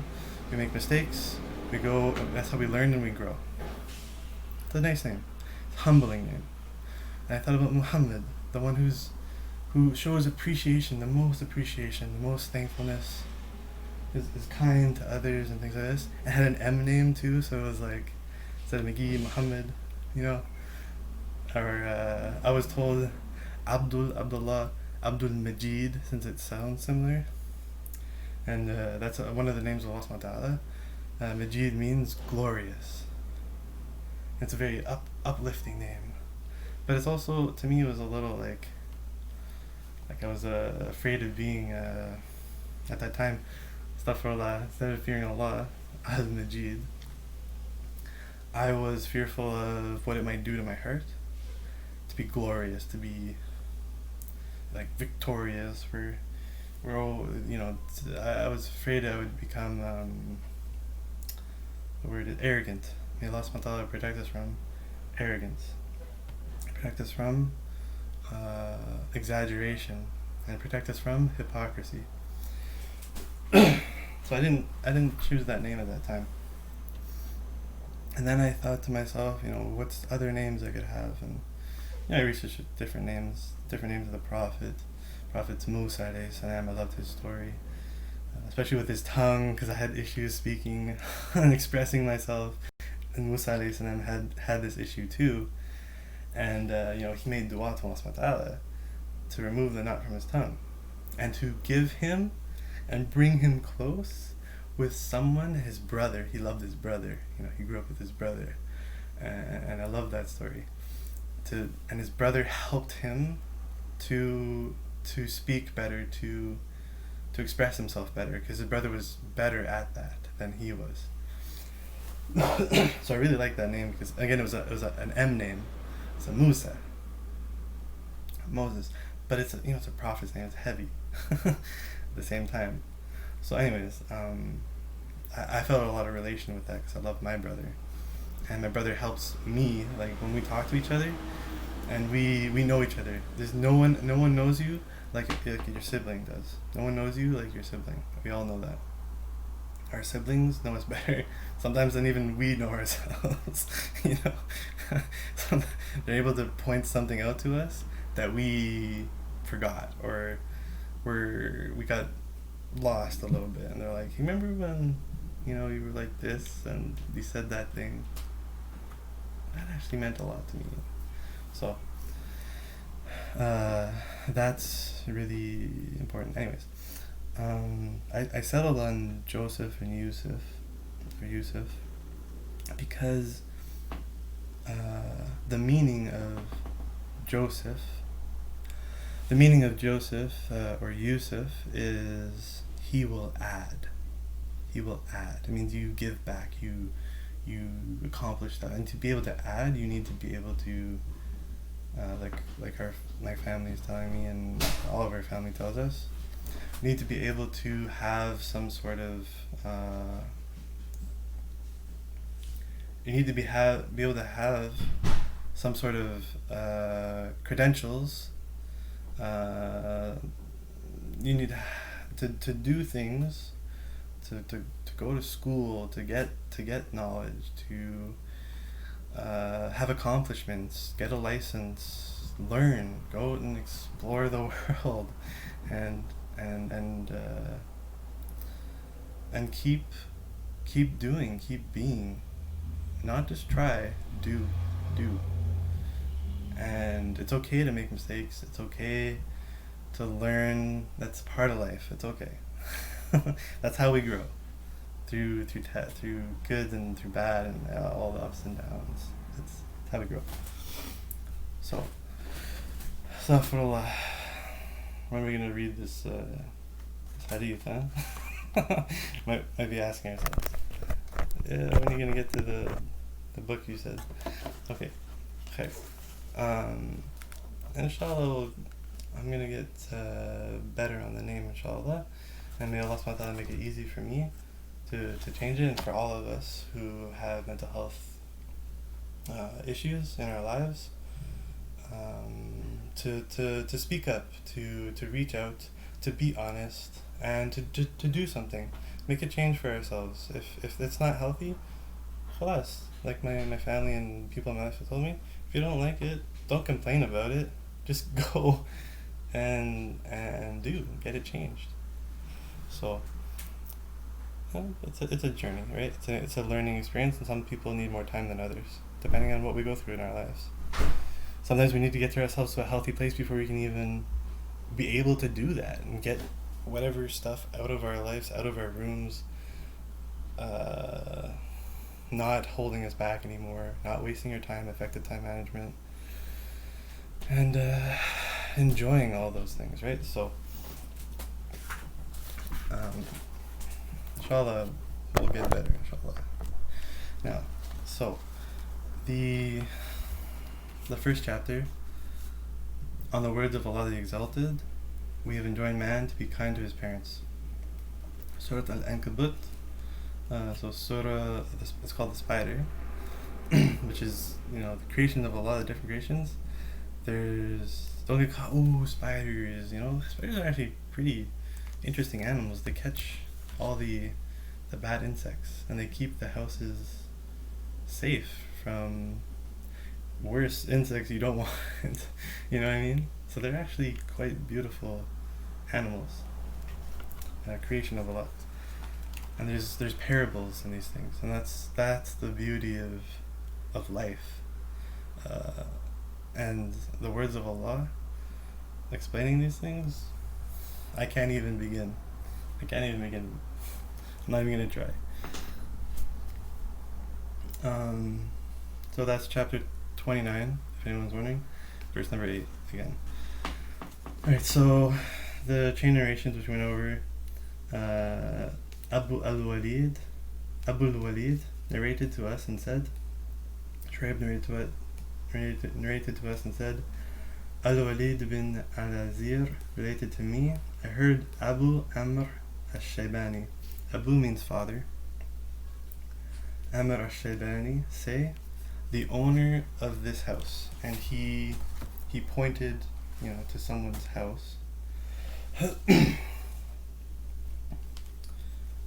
and he pointed to the house of Abdullah Masud.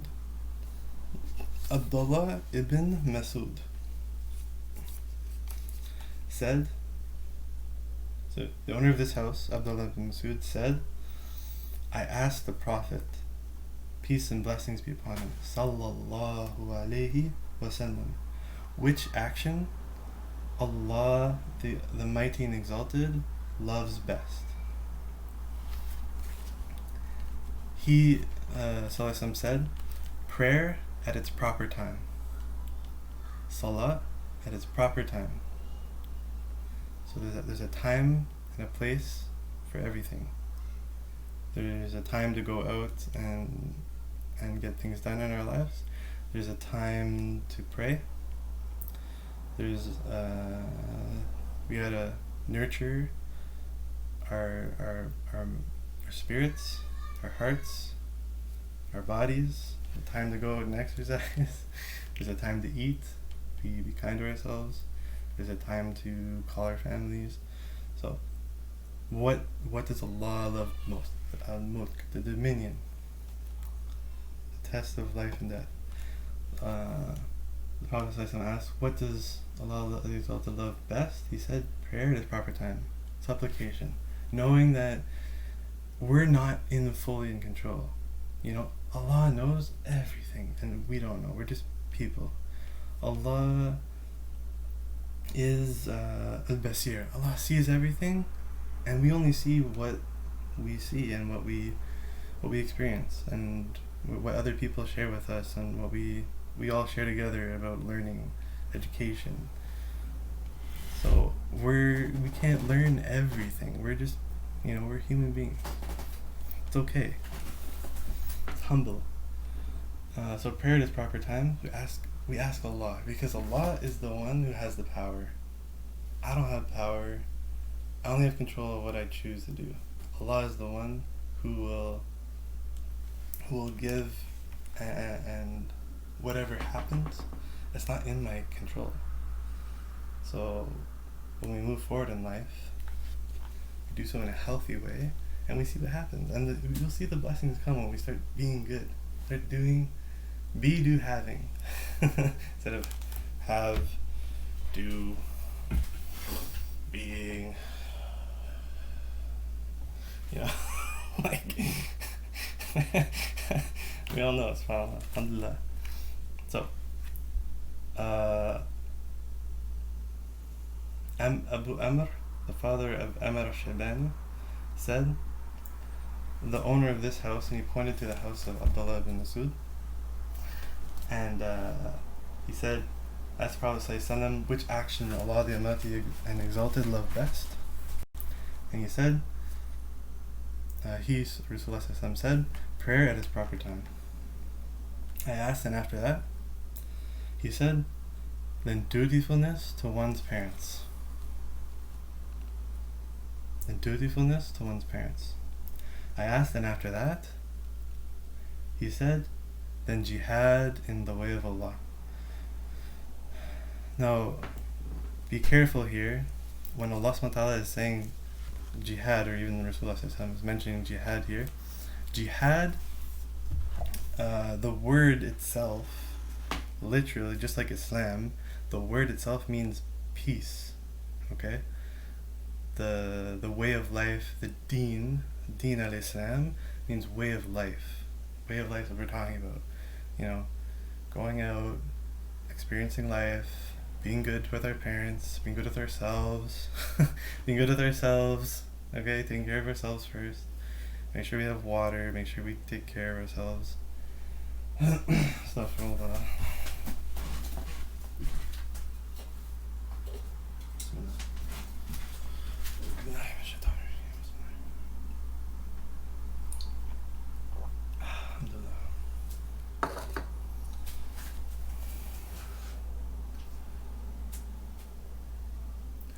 Jihad, the literal meaning of the word jihad, it doesn't mean war, it doesn't mean killing, it doesn't mean terrorism or anything like this. The literal meaning of the word jihad means to strive. It means to put effort, to be, to do, to have. jihad al-nafs, okay?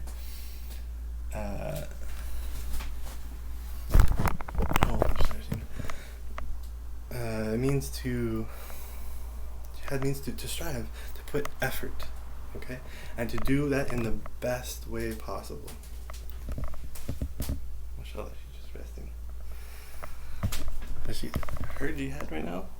Her jihad is that she's resting. She's relaxed, right? Me, my jihad right now, I'm striving to do something that helps me cope, that helps me get healthy, that helps me give back, that helps me clear my life of all the fitna and stuff out of it. So when we say jihad in the way of Allah, yes, at that time Rasulullah was also talking about going out to fight anyone bad, like, and today we know that this form of jihad is actually impermissible. It's not permissible, okay? Allah says in the Qur'an, when you kill someone, it's as if you've killed all of mankind. Even when Allah talks about jihad in the Qur'an, and there's a specific ayah which everyone always quotes, and kill them wherever you find them, okay? Bismillah, الرحمن الرحيم. I'm going to show you right now. Alright, we're going to clear this up. Because a lot of people have a big misconception when it comes to this. They said, oh, this means, this means that, that Islam teaches you to be,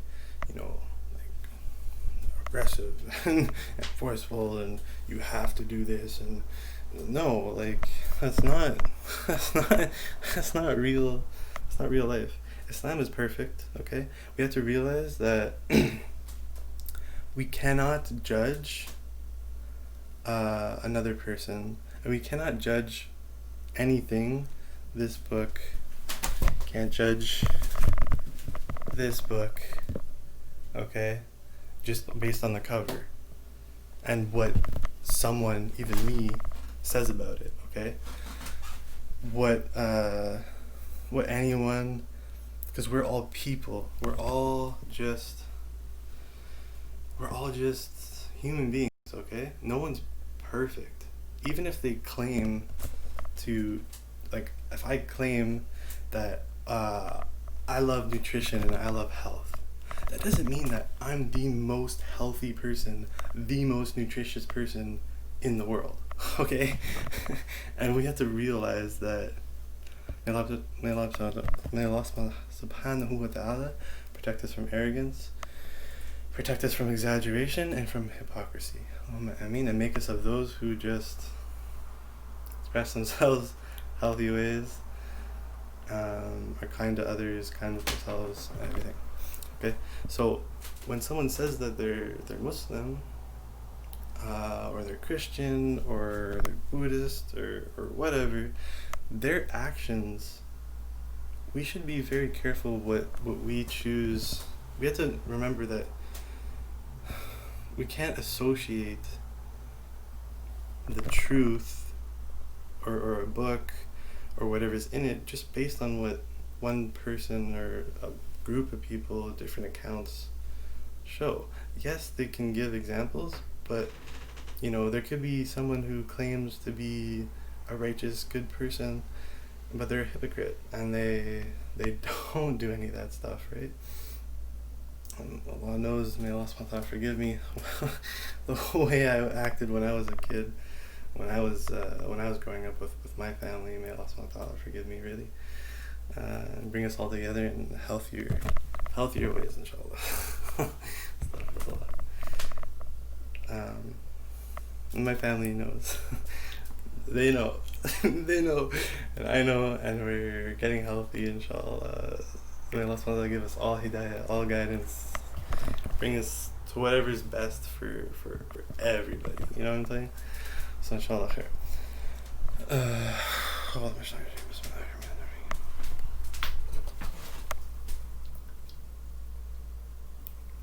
That's the saying, you can't, Alhamdulillah. There's this saying, you can't judge a book by its cover. But some of us, like even news, like you can't always take news on face value. They're just sharing one person's side of the story. There's always another side to the story. There's always something else, right? There's always something more beautiful, alright? There's always...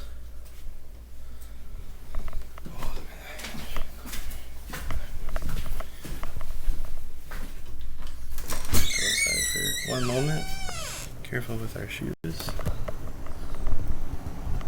There's always,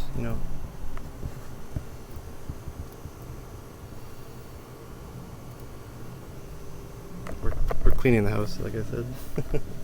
Alhamdulillah. But there's always, something more. There's always another side to the story. There's always something else, right? We can't know everything. That's just life, all right? So alhamdulillah.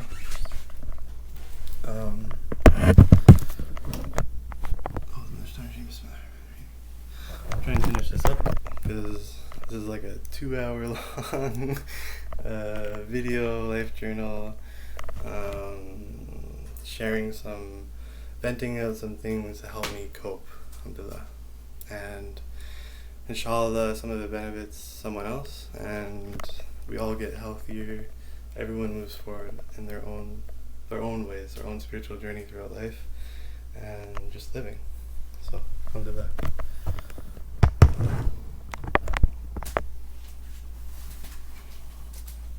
To finish a thought from earlier, the little girl, the young girl who came to the Prophet ﷺ, and that bad habit that the Quraysh had, they used to, Billah, Allah subhanahu brought Islam, like He brings other things, even like a ocean hero to help clean the oceans right now in today's world, right? Because we're polluting our oceans, okay? Allah subhanahu brings the good people, the good things in life that happen, right? Whatever spirituality, if you look at the names of Allah, He's the creator, He is the one who raises people up, the one who puts people down, the one who honors, the one who dishonors. Allah has many names, okay? The oft-forgiving, the one who compels, the one who purifies. Allah is pure, and He loves purity. There's so many different names for Allah, for God, for even my grandmother. May Allah be pleased with her. Give her the best. Ameen. Hidayah, guidance for all of us.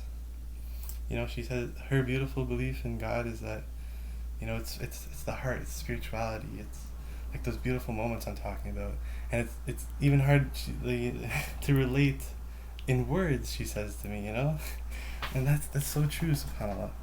So this little girl, and the bad, the pollution of the ocean or whatever at their time, with those people, was the Quraysh, I'm talking about the tribes, okay?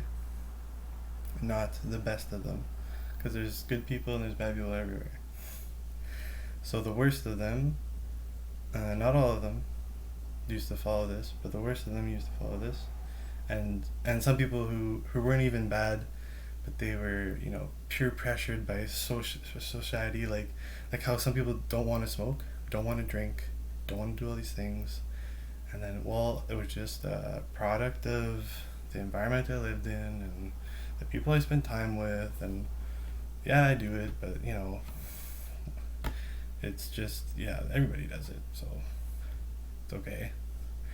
When we know it's really not, right? When we know that there's something wrong with it. When we know that line of thinking is just because someone else does something doesn't mean, just because like 1,000 people out of 1,005 are all like walking off of a cliff, doesn't mean those other 5 people had to follow that. You know what I'm saying? For example, just because 1,000 people out of 1,050 are we're throwing plastic into our garbage, throwing food and organics into our garbage because, well, it's easy. It's too hard to get a compost. It's really not. There's Clean North. You can get an earth compost with worms, and it's all contained in your house. There's no smell. It's all natural. There's stuff out there. There's recycling bins. There's initiatives and things, and we can be a part of it. We don't have to be like, oh well, someone else is doing it, I don't have to do it, whatever. No, we can make a change. We can be healthier. All right. So at that time, their bad habit was a really bad habit, and that's why Islam was one of the reasons why Islam came to change. All throughout history, Islam is not just the time of the Prophet ﷺ. All the prophets, all the guidance, everything, all of that, that's all Islam. That's not just one religion, one book, one way of living. Okay, there's all walks of life. There's a history, just like a child grows up in life, we all grow up and experience life. There's baby steps, okay? There's a step-by-step process. Anyways, to digress. They used to bury their daughters alive, okay? They used to bury their daughters alive because we see this even in society sometimes today. Different cultures, different areas. There was overpopulation. They limit you to having like one son or one daughter, and their reasoning at that time was, from what I remember and what I studied, was they wouldn't be able to support. They felt like a daughter is a lot of work to support because you have to make sure that she's taken care of. You have to make sure that we have to protect her, right? And we have to make sure she has protection, like she gets education she needs. She's free to express herself, and that's really tough. It's really hard to do, and anyone who's a father of a daughter, knows a lot more about this than I do. I have a little bit of observation from family and other people I've met through life, and things I've learned. Okay, but they know it's a lot of work. Okay, it's a big responsibility, but we have to remember that Allah is the one who takes care of. Allah is the one who takes care of everybody. Okay, Allah is the one who gives the provision, who provides the rizq. Allah is Ar-Razzaq. That's one of His names. Ar-Razzaq. He's the one who provides provision for all of us. So we should never say like yeah, you have to be reasonable about and discuss with your spouse and family even. Just be reasonable and discuss, like, can I bring a child into this world?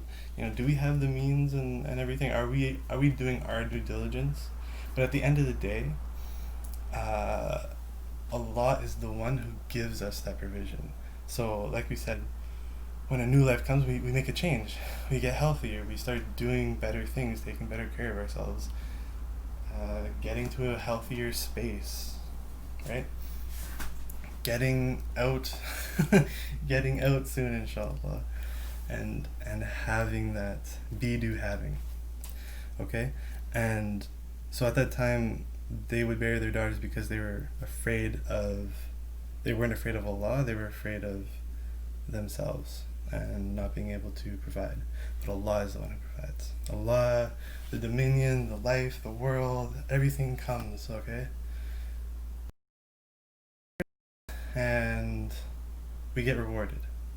That's that's life. And you get to see the amount of effort you put in. You don't put any effort. You have do being. Yeah, when's what's supposed to take care of me? The rest is supposed to come, right? Where is it? Well, are you have do being or are you be do having? The law doesn't change the condition of people until we change it for ourselves. So get out, be do have, and Allah will reward. Okay. So anyways, in conclusion, the owner of this house, Abdullah ibn Masud, said, I asked the Prophet ﷺ which action Allah the Mighty and Exalted loved best. He said, then dutiful to, he said, obviously prayer at proper time. After that, dutifulness to one's parents. I asked, and after that, he said, then jihad, striving in the way of Allah. Okay, and just to wrap up one more time on jihad. The jihad of going out and fighting and participating is not permissible in our times, with because there is no khalifa. There is no khalifa for the entire Muslim ummah right now. Okay, it's only permissible at those times, and right now we don't have that in this world. No one is agreed upon as the Khalifa for the entire Muslim Ummah, okay? And that won't happen until Imam Mahdi comes. This is from the minor and major signs of the Day of Resurrection, okay? Which Allah will get into later, Insha Allah. But yeah, that's not permissible right now. There's some exceptions. I know there's injustices being done in the world, and someone does have to step up and fight for themselves, and we do have to stand up against injustice. If your government's mistreating you, I'm not talking about Canada, okay? Though we're not going to get into that, okay? I think Canada is doing very well, Alhamdulillah. It's very blessed. Allah is giving us a lot of blessings. Of course, there's always things we can improve upon. Anyone who lives in Canada knows the things that they feel that their government could improve upon for healthier living for everybody, right? Like city living, well, we want more, we want, Alhamdulillah, Canada's taking really good care of us. And COVID-19, right now, today is the Hijrah 17th, which is July 8th, 2020. Let me double check that actually. Yeah, Wednesday, July 8th, 2020. We're going towards healthier ways now. Alhamdulillah, we're making changes. Everyone needs to participate. When you go out, bring a face mask with you. If you're in a public space that's enclosed, you need to cover yourself in that space. Like public transit. This is on the news, CTV, CBC, public transit, interior spaces. Keep social distancing 6 feet. Remind one another of, communicate, smile. How's your day? Hey, talk about it. Follow the lines and the identifications on the floor. Be active. Get involved. It's very serious that we all have to be very, because the way we were living before, the unhealthy, unhygienic, away from manners, away from al-adab al-mufrad, all this is what led to us getting to this place in the world. Allah sends these trials and tribulations to test us. We go through these things in life to show us that we need to make a change, and we need to be healthier, to to be respectful, to be mindful, and just be healthy. Be, do, have. And the have will come. The have, you know, stuff comes into life and stuff goes out. It's just how life is. Cannot get attached. So we're gonna get to that and cover it, and wrap this up soon, inshallah. So, be mindful, be informed.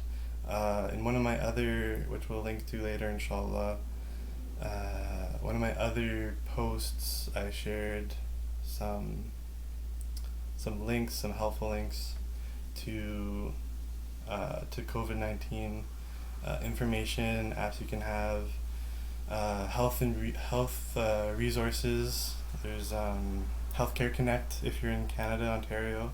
Healthcare Connect, just, you know, get the number, make a call, get yourself some help, start that process. Don't be afraid to ask for help and get the right help, okay? Don't be afraid, doctors don't know, and they use chemicals and stuff like that. Yeah, they do, but there's also healthcare practitioners out there that know all the different kinds of even natural healing, and just exercise and taking better care of ourselves, eating nutrition. That's okay. There's nutritionists out there too, okay? If you don't like the hospital stuff, and I know it can be scary, okay? I know.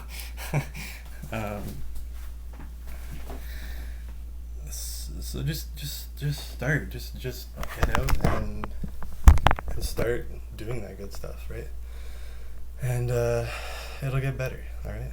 So Abdullah Masud asked Prophet ﷺ about these things. So I got prayer at the proper time, dutifulness to one's parents, and jihad, strive, get out, be, do, have, in the way of Allah. So the way of Allah means doing things in the best way, being patient with ourselves, praying, being good to our parents, and things will work out.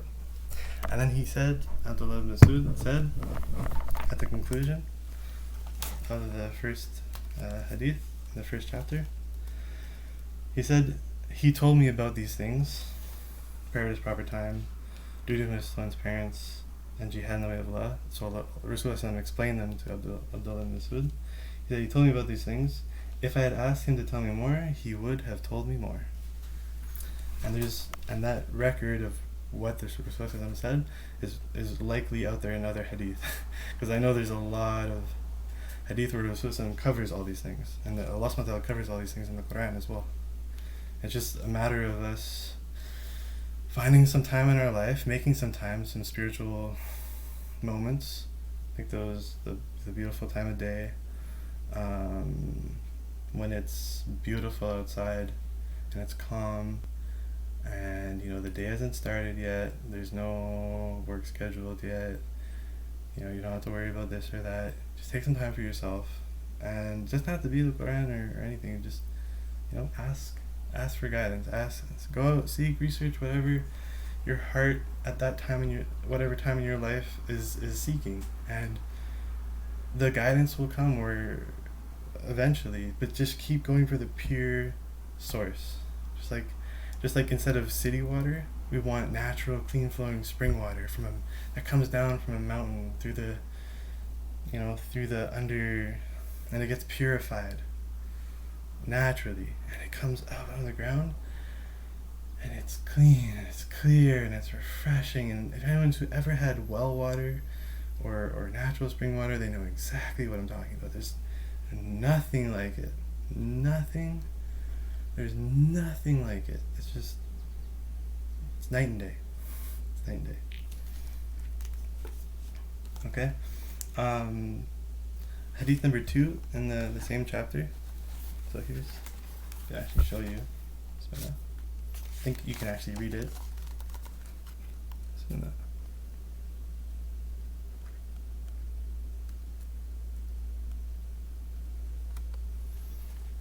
Okay. Probably have to pause the video to read it. Second hadith. Abdullah ibn Umar said, the pleasure of the Lord lies in the pleasure of the parent, and the anger of the Lord lies in the anger of the parent. And here's the footnote that says read it with hadith number 18, which we'll read right now. Inshallah, we're just going to go over it briefly. I gotta end this video sometime, inshallah, and continue on for healthier living. Be having, inshallah. So, hadith number 18 is in chapter number 9. Is chapter number 9, which has 3 hadith, and it's on. Bismillah. It's on. Let's get out. Bismillah.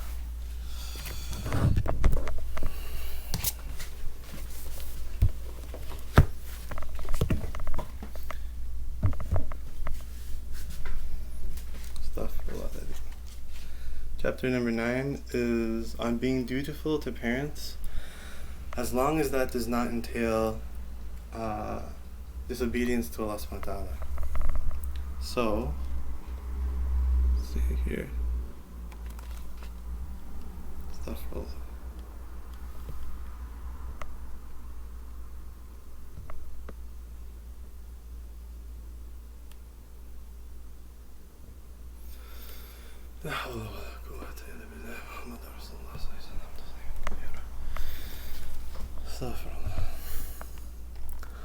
So, Abu Darda said, the Messenger of Allah said, admonish me with regards to 9 things.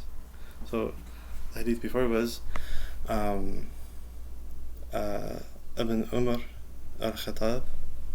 Umar ibn al-Khattab said, the pleasure of Allah, the pleasure of the Lord lies in the pleasure of the parents, and the displeasure of Allah lies in the displeasure of the parents.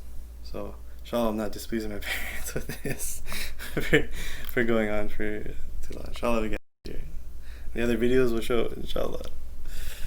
And we'll get outside soon, because it's actually really nice out, inshallah. The day's going. This is healthy and beneficial, inshallah.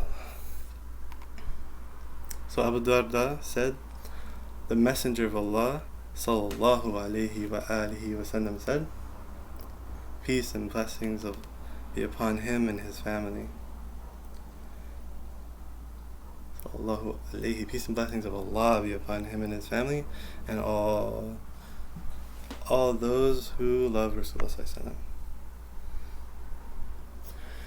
So Abu Darda, the father of Darda, said, the Messenger of Allah sallallahu alaihi wasallam admonished me in regards to 9 things.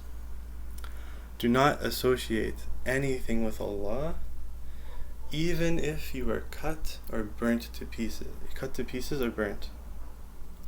Think about this. Do not associate anything with Allah subhanahu wa ta'ala, even if you were cut to pieces or burnt. This was actually abrogated later on. For anyone who, now we've heard this in the news, in the past, and these are true stories. Anyone who's been captured by people who, claim to be Muslim, and they're not being Muslim, it's like, may Allah protect us, terrorism acts and all these things.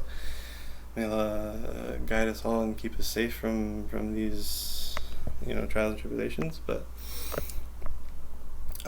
if you're in that situation, or even, for example, let's go with a lighter example as well. Let's say you're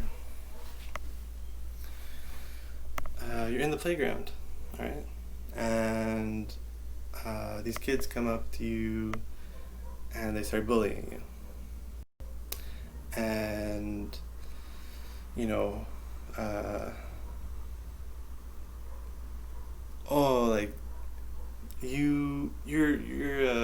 believe in God, like you're dumb, like you don't know God doesn't love you, and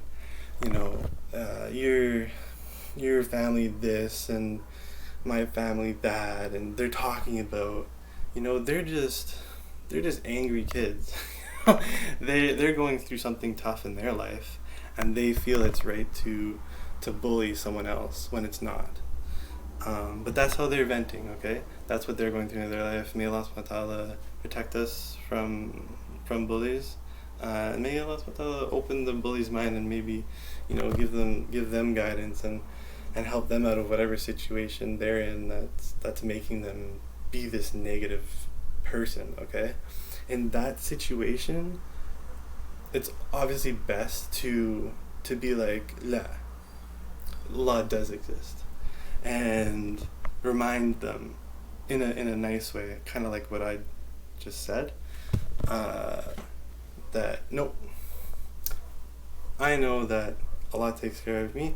I know that Allah subhanahu wa ta'ala takes care of everybody, and I'm sorry you're having a bad day. That sucks. But I'm gonna go have a good day. See you later. Salam. See you. But if you're cornered and there's no way out, there's no options or whatever, it is permissible for you to white lie. You don't mean it in your heart at all, but you laugh it off, whatever. You're like, yeah, those people are silly, right? Whoever believed in goodness or whatever, right? Weirdos. And you make them laugh and then they leave you alone. But then in your heart you're like, astaghfirullah. You get out of that situation and like, Ya Allah, keep me with Ya Allah, what I said, do not hold me to account for that which they say. Oh Allah, do not hold me to account for that which they say. Forgive me for that which they have no knowledge of. Allah, do not hold me to account for that which they say. Forgive me for that which they have no knowledge of, and make me better than they imagine. Right? Positive reinforcement for ourselves. It's okay to do whatever you have to, as long as in your heart you're still good. You're still a good person. You still believe in Allah subhanahu wa ta'ala. You still believe in all the goodness and kindness and love of the world and families and people. And you just get yourself out of that situation. That's okay. That's permissible. All right. So that in specific was at that time, and anyone who there's the first woman and her son who entered Islam. And we'll get astaghfirullah, I forgot their names, but we'll get there Insha Allah. And someone else who's watching this could probably quote it, the hadith and the story. But they were being tortured.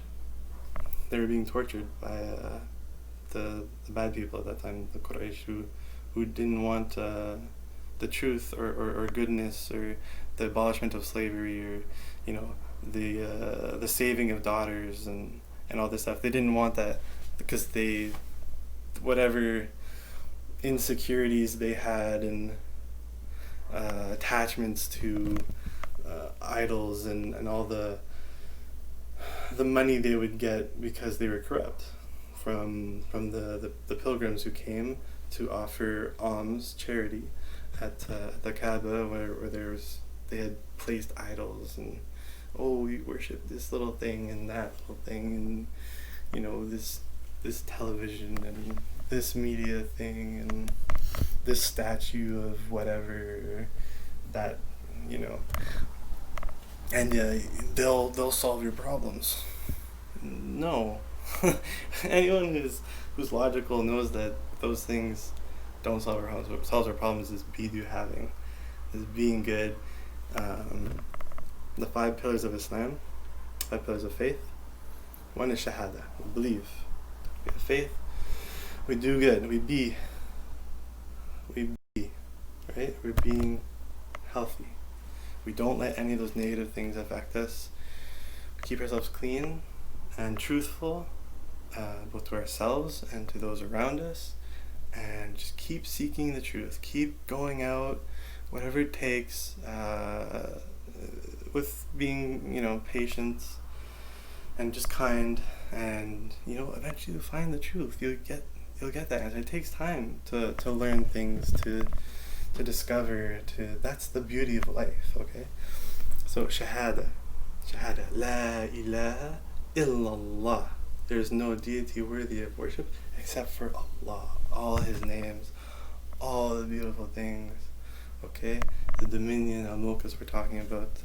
La ilaha illallah wa ashhadu and I acknowledge, I attest that la ilaha illallah, ashhadu an la ilaha illallah wa ashhadu an Muhammadan abduhu wa rasuluh. And I also proclaim that Muhammad, peace and blessings be upon him, was his abduhu, his servant, his slave, his the English word obviously not the same connotations or meaning as the Arabic, and we'll get into slavery later, how Islam abolished it and made it where if you owned a slave, you had to treat them like a human being. You had to feed them from your own food. You had to clothe them from your own clothes. You had to provide them with a place of living from your own property and your own wealth. You had to, or make sure that they had a place of living where they were safe, and you had to make sure they had to have their own time, their own personal time. You couldn't be 24/7 always on your call. No. So essentially, Islam abolished slavery. Allah abolished slavery by being like, no, you cannot own another person. There's no everyone is free, okay? And if you're going to have another person do something for you, you need to respect that person. You need to ask them. You need to make sure that they're taken care of, and that you're not imposing upon them, and that anything you ask of them, you pay them, whether it be through money, through a place of living, through food, through clothing, charity. Okay, you're taking care of another person, taking care of you. You got to give back and take care of them. All right. So I proclaim that Muhammad is abduhu wa rasuluh, and he is the messenger of Allah subhanahu wa ta'ala. He's the one who Allah subhanahu wa ta'ala chose from the best of us, from amongst us. Allah says He chose Muhammad from the best person, from the best tribe, from the best people, because even though from the best area,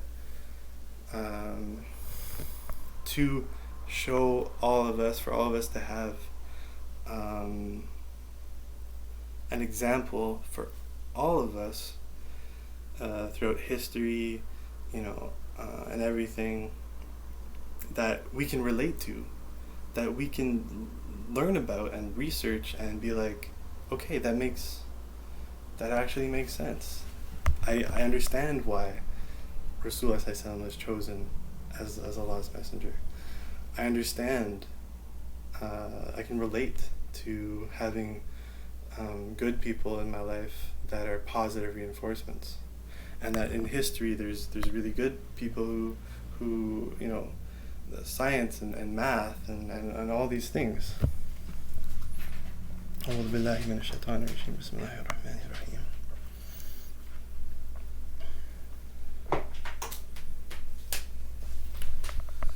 Bismillah. I acknowledge, and don't, take your time when you feel is right, when you've come to that, you've found that thing, that truth for you in your life, in your spiritual journey, then whatever will become apparent, okay? And it's about not stopping. Even when we accept Islam, it doesn't mean it stops. Even when we go to a grocery store, and we were looking for healthy food, right? Or we're looking for healthy water to feed ourselves, to feed our families, to get healthy. We know it doesn't just stop at one grocery store. You know, it doesn't just stop in my city. There's so much more out there. There's a farmer's market I haven't discovered yet. You know, there's some natural spring water I haven't been to yet, but I could go to, and I could find it. All I have to do is jihad. Strive. All I have to do is go out and try and look for it, and find those things, right? So the 5 pillars of faith. 1, shahada. Ashhadu an la ilaha illallah wahdahu la sharika lahu. Ashhadu an la ilaha illallah wahdahu la sharika lahu. I proclaim that there is no deity worthy of worship except for Allah, wahdahu la sharika lahu, and He has no partners, no associates, nothing. It's just Allah. He's everything, all the dominion, the mulk, everything. He is al-mulk. He is al-ghafur. Okay? And He has no partners. Okay? And وَأَشْهَدُ أَنَّ مُحَمَّدًا عَبْدُهُ وَرَسُولُهُ. I proclaim that Muhammad, peace and blessing be upon him, was His abd, was His slave, was a human being like you and me. And His Rasul, the best of us, His messenger, the one Allah chose to present the message, so that it would be easy for us to we were able to relate. Okay, we're able to relate and be human, and see that it's something we can actually, okay, this is a person that I could listen to. This is a person, you know, you walk into like a seminar and you're trying to see if, or a class, and you're trying to see if, you know, if your teacher is going to be, you know, good, like a good teacher for you. Let's say the topic is psychology or health, or whatever your topic you like, natural environment sciences, engineering. Okay, so that teacher, what's their manners and etiquettes when they teach? What have they done in their lives to sort of back up and there's someone I could learn from. They're trustworthy, right? What have they done? And they show through their action, through their words, and how they teach. We're mindful of that, right? We're careful of where we get our knowledge and who we learn from. So the same thing, Rasulullah, right? Who were those messengers? What were their lives? What did they do? That's all. That knowledge is out there, and it's authentically, and it's graded in a way that also puts us at ease. It's not just hearsay. It's not just, oh, someone made it up, and you know, that's the excuse. But have you actually sat down? Not sat down, sorry. Have you actually have you actually taken a moment to consider that maybe there is some truth, you know? And maybe it would be beneficial, because I'm having a lot of issues in my life and I need some guidance. I need some structure, something that answers all these big questions and like stuff I'm struggling with. You know, just ask Allah, just pray, just go out and be healthy, start doing the right things, and start seeking the truth. It's as simple as that, really. That's all I can say. Each one of us knows what it's like to that sort of relief in our minds and in our bodies, and I feel so much better that I was worried about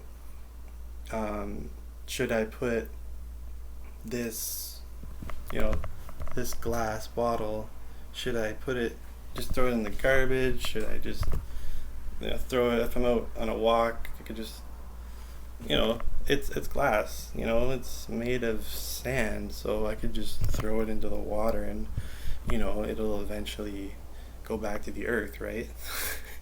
Well, you know, be careful what we choose to do, and uh, do some research. Be like, well, you know, if I threw like a plastic bottle or a plastic bag or something, you know, it's actually kind of harmful because it, you know,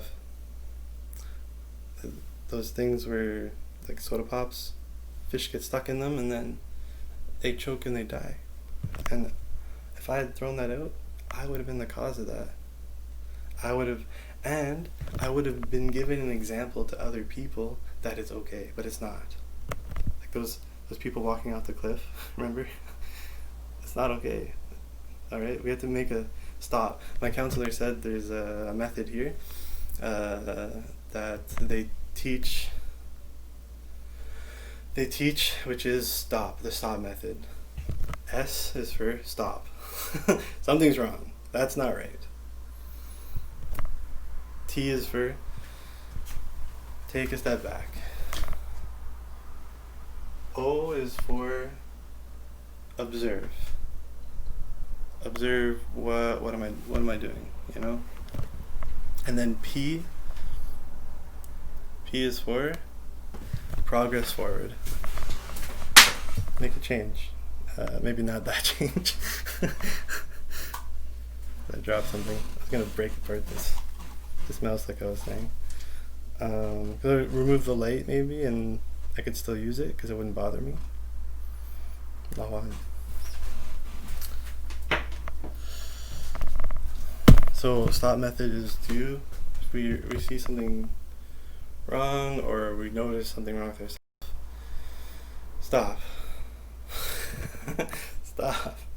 Stop doing those bad things. Stop making the same mistakes. Stop repeating the same thing over and over and over again.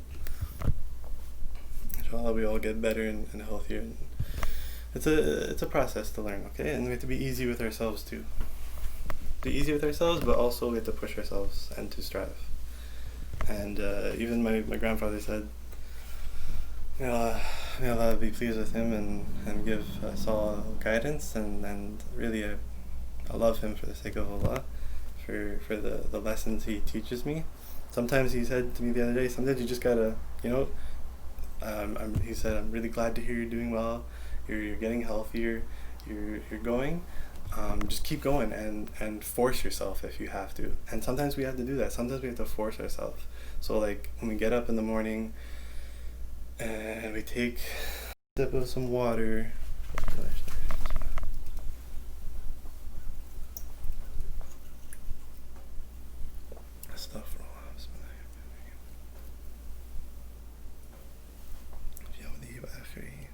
Alhamdulillah.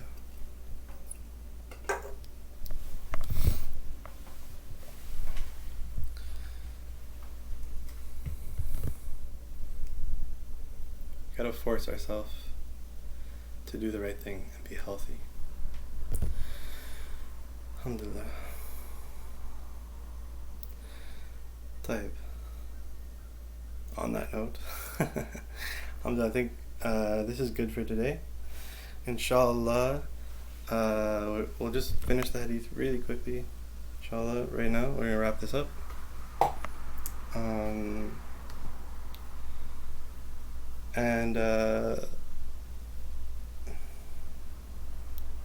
Yeah, inshallah. Okay.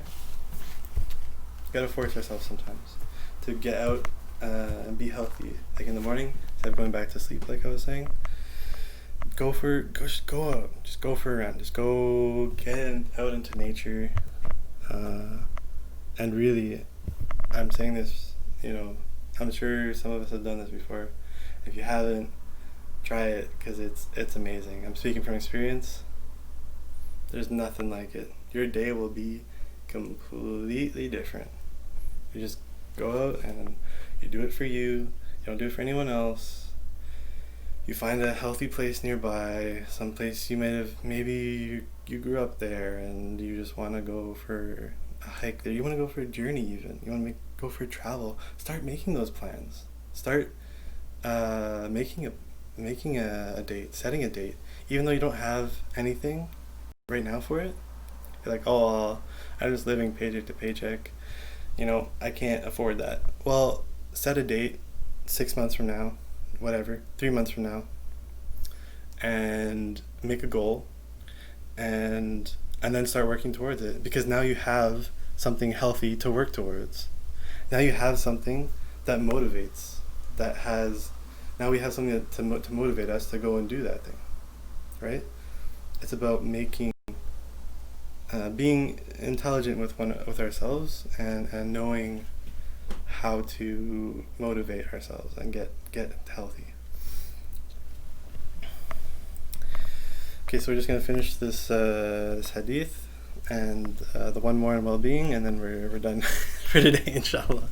There's more ahead, and Insha Allah, I hope this benefits myself and anyone else who actually chose to to listen to this whole thing. Allah, Inshallah khair.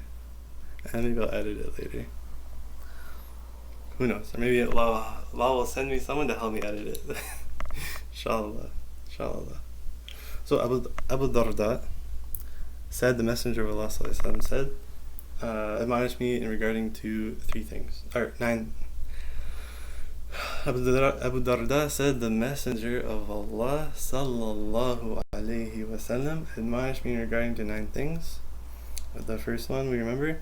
Also, I mentioned 5 pillars of Islam. So one is shahada. Right after that is prayer, salah. Okay, salah. Like we're saying, what's the most beloved action is prayer, supplication. Just finding those beautiful moments, those moments of clarity. And I know everyone in life has had at least one, or if you haven't had it, you'll get out and find it. There's gonna be that peaceful, serene moment where life just kind of, you look up at the sky and you see you see nature or something, or you see a loved one having an enjoyment time, and you're in the gather, you're outside a camp or whatever. There's these calm, special moments where there's no other sound going on.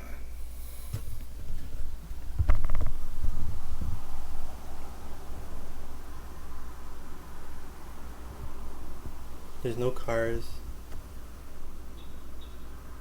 There's cars running a bit.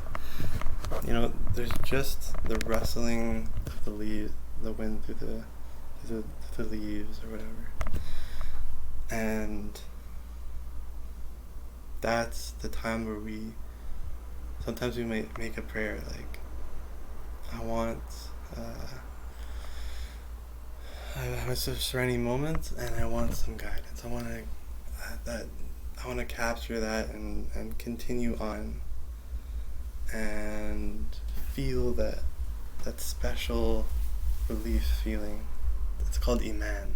It's impossible to describe with just words. You get that rush, that trickle down. Everything just sort of becomes clear and makes sense, and we feel at peace, right? There's different special moments like that. So, the 5 pillars of Islam: shahada, belief, be; salat, do. Another do is, after salat, is zakat. Zakat or saum. Saum and zakat, I think saum is actually first. Saum, which is fasting. And fasting does not just mean food and water. Rasulullah said, anyone who fasts just food and water is just starving themselves. It's like the hypocrisy, like we were saying. We're not being kind to our bodies, or taking care of ourselves. Hold on, I might need to get some more water soon. Astaghfirullah.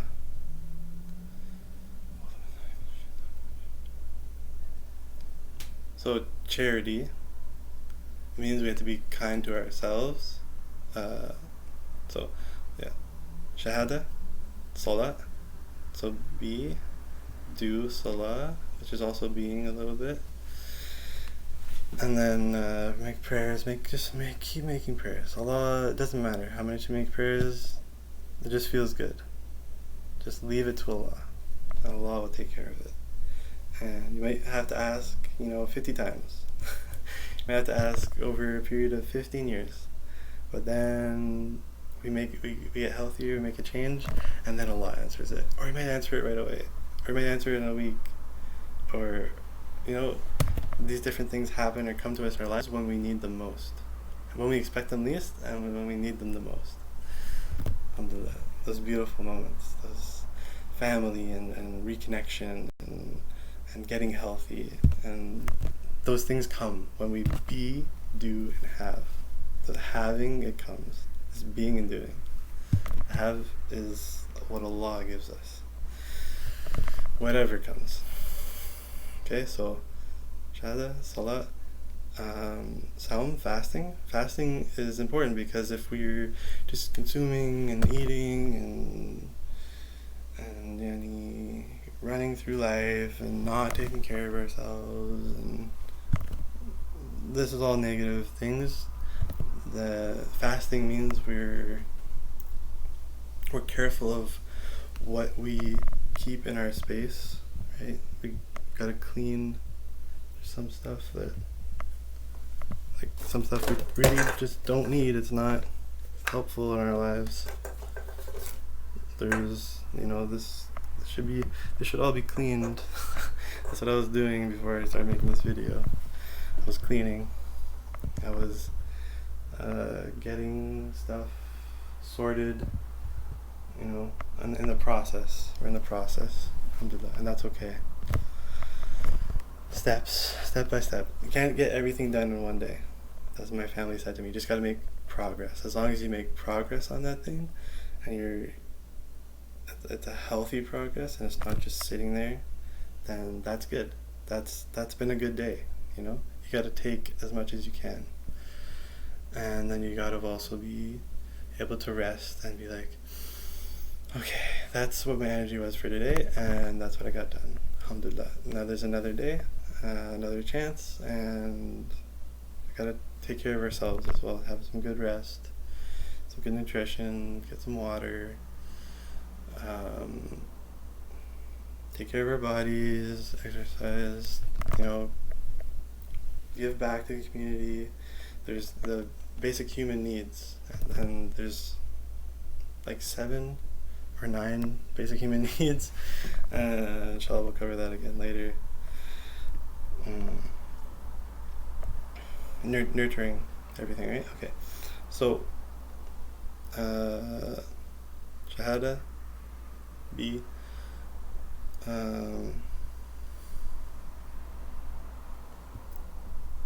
prayer, astaghfirullah, fasting. Okay, it's important. There's healthy ways to fast. Really look into it, study it. It's amazing. Helps us think clearer when we don't have Abu Bakr, no, Umar ibn al-Khattab said, warned people from having too much meat, because too much meat actually, if you look into the science and nutrition of it, too much of anything, of course, is not good for us. But having, even in our society today, we have protein almost every single meal, and that's really not healthy for the body. It actually prevents us from being able to think or do properly, because we've got this really heavy oversaturation of these proteins and other things in meat, right, that just kind of weigh us down. It's very heavy, and it's when we only have meat like once or twice a week, and you fill the rest of your meals throughout the week with vegetables. If you look in health nutrition today, I've studied this, Alhamdulillah, I have a little soon, inshallah. I have 1 year but inshallah, almost there. And a life of family teaching me about healthy nutrition. May Allah bless them, all of them, my mother, everyone. The gardens we went to, and even just like food they presented was just healthier choices.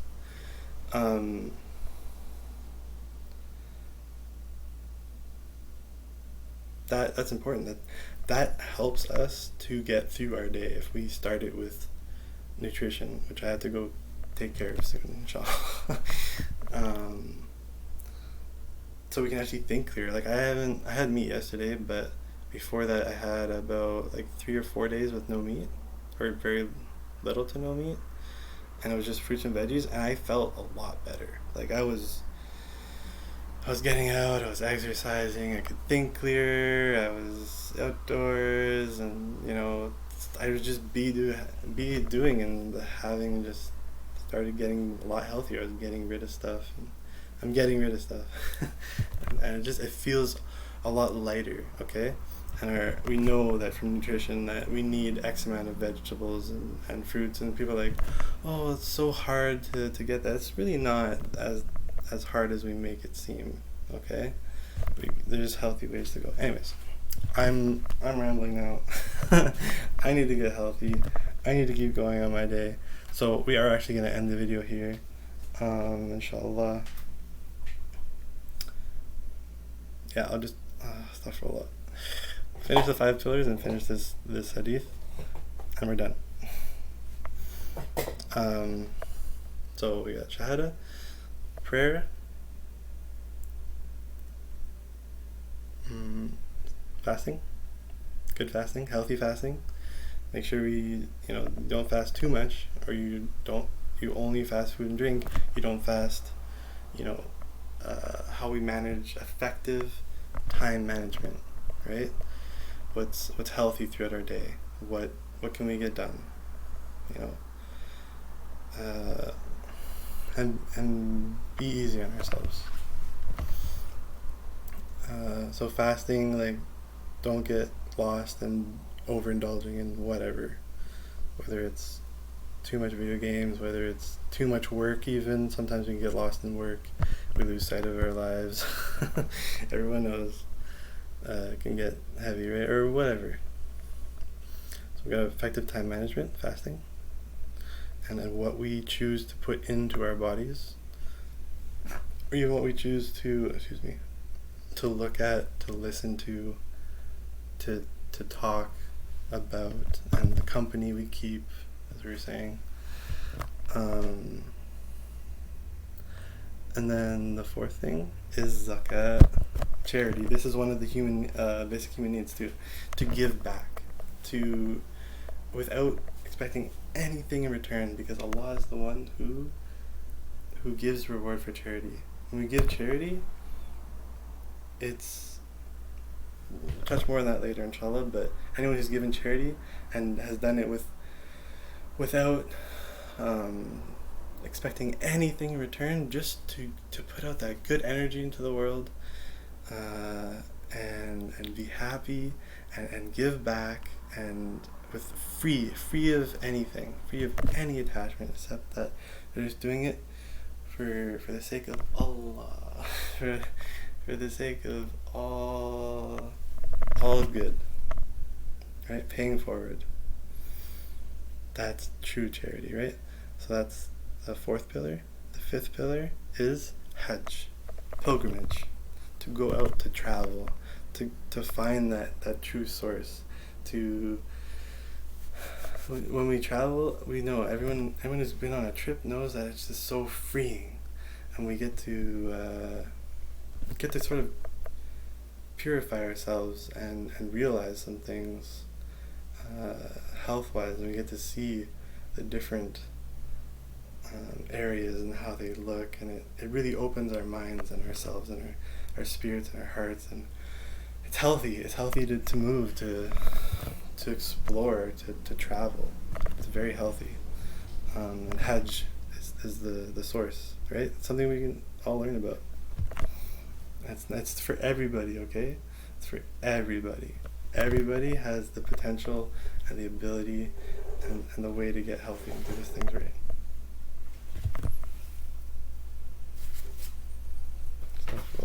I gotta clean this place up. Inshallah.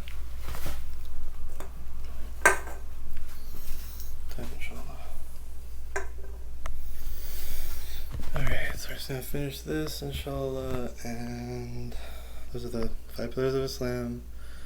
The little girl's name was, she came and she was accepting Islam, and the Prophet ﷺ asked her what her name was, and the parents, to prevent themselves from killing their daughters, or to make it right in their minds, to bury their daughters alive, may Allah protect us, and even today from anyone doing that, or worried about being able to take care of them or not, they used to name their daughters with a bad name. So that was the habit that they built to sort of trick themselves into saying it was okay to, like, for example, we were talking about smoking or polluting or something like that. We create things in our mind that, oh, it's, well, you know, someone else will pick it up or whatever. No, man. You know, that's silly. So they're tricking themselves into saying it was okay when they know it's not okay. How they would try to cope with that is they would name their daughters with a bad name so that it became easier to do something so wrong that's very clearly wrong. And so anyways, they came to accept Islam because what they were hearing about Islam was the right to preserve life, to save life, that Allah will provide rizq for this beautiful little girl, and for us, like the husband and wife that went with their daughter, like, we want to accept Islam. We want to live. We want to be happy. We want, what you're saying is the truth, right? And we know. And so Susan asked them, you know, what their names were, and they said their shahada. And then he asked, actually I think he asked the little girl first what her name was. And she said, I forgot the name in Arabic, inshallah someone else can correct me. But she said her name meant ugly in Arabic. And he's like, that. No. You, anta jamilun. You are beautiful. Jamil. Because Allah made women to be the most beautiful of all creation. And this little girl, she's beautiful, right? They remind us of innocence and happiness and going out and being ourselves and just yeah. There's nothing like the innocence and beauty and relief that a female gives, because sometimes men can just get lost in their own thoughts and need to vent and share stuff, but having that those good influence in our lives and those interrelations that are healthy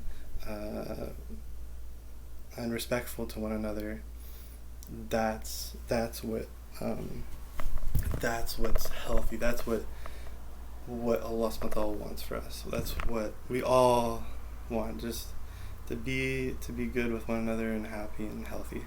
So he said, no, your name is not ugly. You are not ugly. You are beautiful. You're beautiful. Okay? MashaAllah. And we already covered the 5 of Islam. We finished the story of the little girl, Alhamdulillah, and the identity and how important our names are and how we identify and acknowledge ourselves and those around us for mental health and just general well-being. Okay, and we're going to finish reading this now. Astaghfirullah. Abu Darda said, the Messenger of Allah sallallahu alaihi wasallam admonished me in regard to 9 things. Do not associate anything with Allah, even if you're cut or burnt to pieces. Again, just never associate anything with Allah, because it's not healthy. Unless you absolutely have to, just to get out of a bad situation, but in your heart you know that, and Allah knows that you just did that to get out of that bad situation. O Allah, do not call me to account for that which they say. Forgive me for that which they have no knowledge of, and make me better than they imagine. Do not abandon an obligatory prayer deliberately. Anyone who abandons deliberately has lost Allah's protection. So do not abandon obligatory prayer, even if you were cut or burnt to pieces or burnt. Do not associate anything with Allah, even if you're cut or burnt to pieces. If you're cut to pieces or burnt. Do not associate anything with Allah, even if you're cut to pieces or burnt. Do not abandon an obligatory prayer deliberately, okay? If you forget, it's okay. You make it up when you remember. It's okay.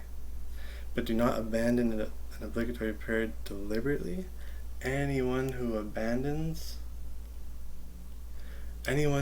deliberately abandons a prayer has lost Allah's protection. Anyone who's experienced this in life knows exactly what I'm talking about. And it's about, all we have to do is turn back. Stop. Step back. Take a step back. Observe. Progress forward. Start praying. Start doing the obligatory salah. Start going to Friday prayer every day, every week. Read Surah Al-Kahf. Have that light from one week to the next. And Allah subhanahu wa ta'ala makes everything easy, and will make the protection of Allah will be there. Start praying, start making supplication, asking Allah subhanahu wa ta'ala for His bounty and His blessings as we go out and we be and we do. And it will come. We will have, Insha Allah. So, do not abandon an obligatory prayer deliberately. Anyone who deliberately abandons it will lose Allah's protection. Do not drink wine, for it is the key to every evil. Do not drink alcohol, intoxicants, anything that intoxicates. This is actually the translation. It's probably for wine here specifically, but we know in the Qur'an, when Allah subhanahu wa ta'ala mentions khamr, the translation of the word khamr is not just wine, it's not just alcohol. Even though we know, even our society today, that people die, right? Loved ones lose, a mother loses a daughter because of alcohol, or a daughter loses a mother, or a father loses a brother, or even if they're not dead, but they're addicted and they're not themselves, that causes a lot of hardship, and it's the key to all the evils. And some things, and everyone's on their own journey. Everyone, it takes time to stop, okay? It takes time to get healthy, and to get out of that in moderation. To get out of that is okay if you have to, just to slowly get yourself, but you start replacing, as long as you're replacing, like for example, if you're really into heavy alcohol, then yeah, that person, and even alcoholics know that that's like not healthy, then start drinking coolers instead. And then eventually you make times in your day where it's like, I can never be intoxicated during this time of the day. I'm with my family, I'm taking care of my children, or I'm spending time with whoever. I'm not going to be intoxicated in this time, because this is an important time. I need to be myself. I know that I'm not myself when I'm intoxicated. And the same thing goes for other intoxicants, okay? Some people, their khamr, their wine is talking from experience, just getting stuck in front of a screen for hours on end, wasting away while real life slips by. May Allah protect us, right?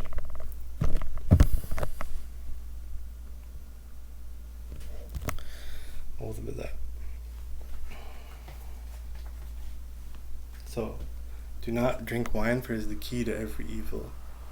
Do not fill ourselves with intoxicants, for it's the key to every evil.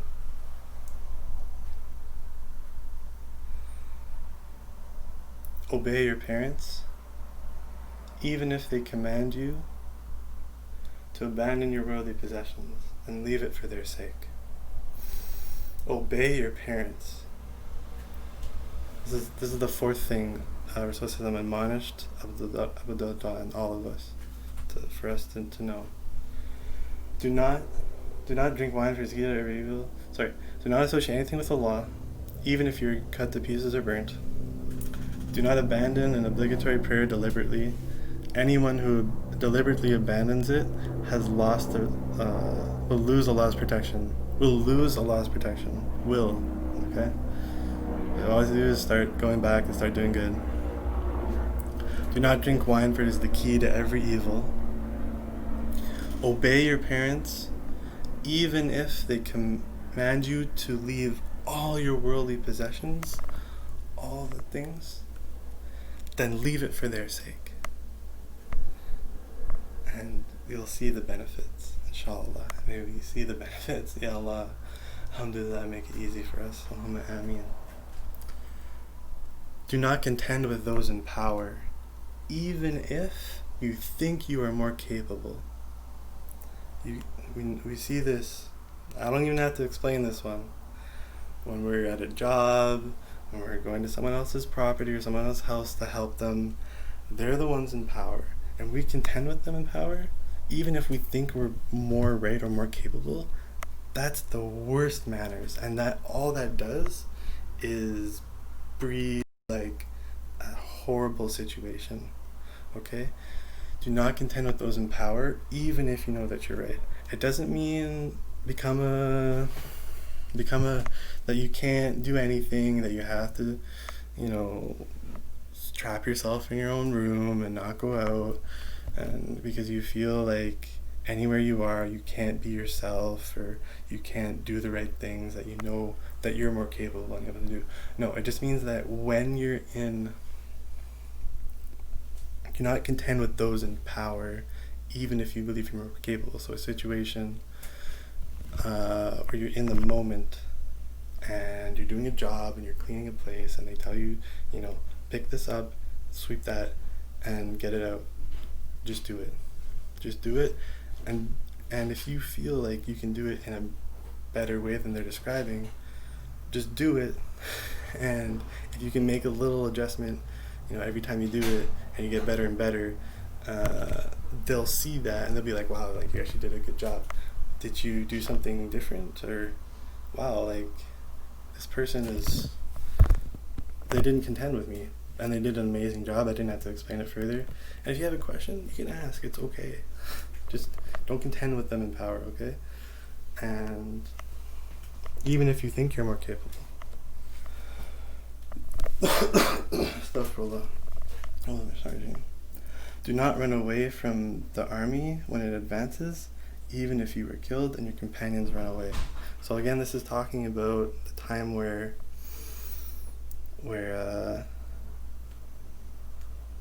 this thing is legal, but we can actually relate it to jihad and nafs as well, where when we go out and we strive to be better, there will be people or things that might try to stop us, They're, really? You're trying to get healthy, but, you used to, all you've ever done is, like, sit in your room and waste away.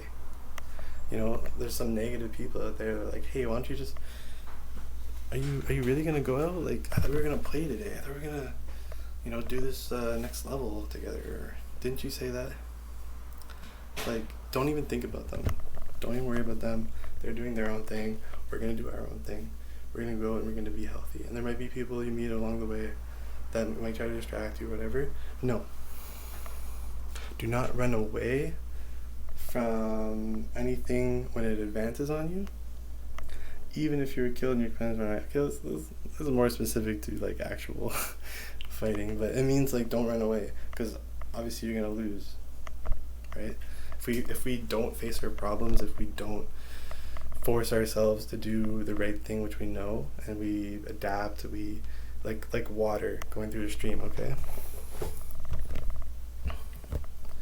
When water goes through a stream, it goes around the rock. It doesn't run away from the rock. It flows. It just flows. It just keeps going. And it erodes that rock over time, right? And then the rock becomes like a nice, beautiful pebble. Okay? There's something special there. Insha Allah. Maybe go into nature later and we'll do some science and research and get some actual visuals. Okay? That was the 6th thing. 7th, spend on your wife out of your means. Spend on your wife out of your means. Spend on your family, spend on your wife, spend on yourself. Spend on yourself first, take care of yourself. Make sure we always take care of ourselves first so that we can take care of someone else. If we don't take care of ourselves first, there's no way we can help someone else. So spend on your wife out of your means, what you're able to. Number 8, do not raise a stick against your wife. This is very important. Never raise, because they're the ones who are calming us, that help us get through our day. And sometimes I'm not myself. Sometimes a wife's not going to be herself. Husbands and wives know this, and anyone who's grown up around, has been around different families and their own family knows you do not happy wife. No, they knows happy wife, happy life. Do not, when she's upset or she's whatever, you do not raise. There's like physical abuse, mental abuse is not okay. Do not raise a stick against your wife. And the last one, command your family to fear Allah, the mighty and exalted. Don't fear the people. Don't fear, all these little things, anxiety, depression, fearing, whatever. Only fear Allah. Because at the end of the day, it's only Allah subhanahu wa ta'ala that can help us. And we only fear Allah because Allah is the one who admonishes us when we do something wrong. And that's actually a love. That's actually, if we didn't go through hardships in life, we would never learn or grow. If everything was flowers and rainbows, and that's paradise, okay? that's not life. There's ups and downs, and that's how we grow. That's how we experience. And yeah, sometimes it's tough, but we always just remember Alhamdulillah. All praise and thanks are to Allah, because in the toughest of times, Allah is just teaching us something. Allah never burdens a person greater than they have the ability to overcome. And anyone who's thankful to Allah in the worst of times, Allah will show them even in the best of times. You'll feel it even more, okay? And Allah takes care of us and brings us out of those struggles once we flow like the water and we just keep going up. Do have positivity. And command our family, remind each other, remind one another, and join upon each other, and forbid each other from, and ward each other off from al-munkar. Remind one another when we see each other stumbling, or you're walking through a forest. You're on a trail, you're on a path. you notice there's a branch on the ground, or there's a root, and while you're passing, you point and you say, "There's a root here." Oh, hey, are you paying attention? Hey, isn't it beautiful here? Yeah, mashallah. Oh, just watch out, there's a root there. Oh, thanks, Alhamdulillah, thank you. Let me step over it. And you keep going and keep exploring together. Instead of seeing it and just walking by it like someone falls, like, oh, what about that? Remind one another of good, right? And may Allah bless my family, I mean, for all the beautiful times growing up, all the nature walks we went on, and all these good manners and etiquettes that they instilled in me, and they led me to Islam.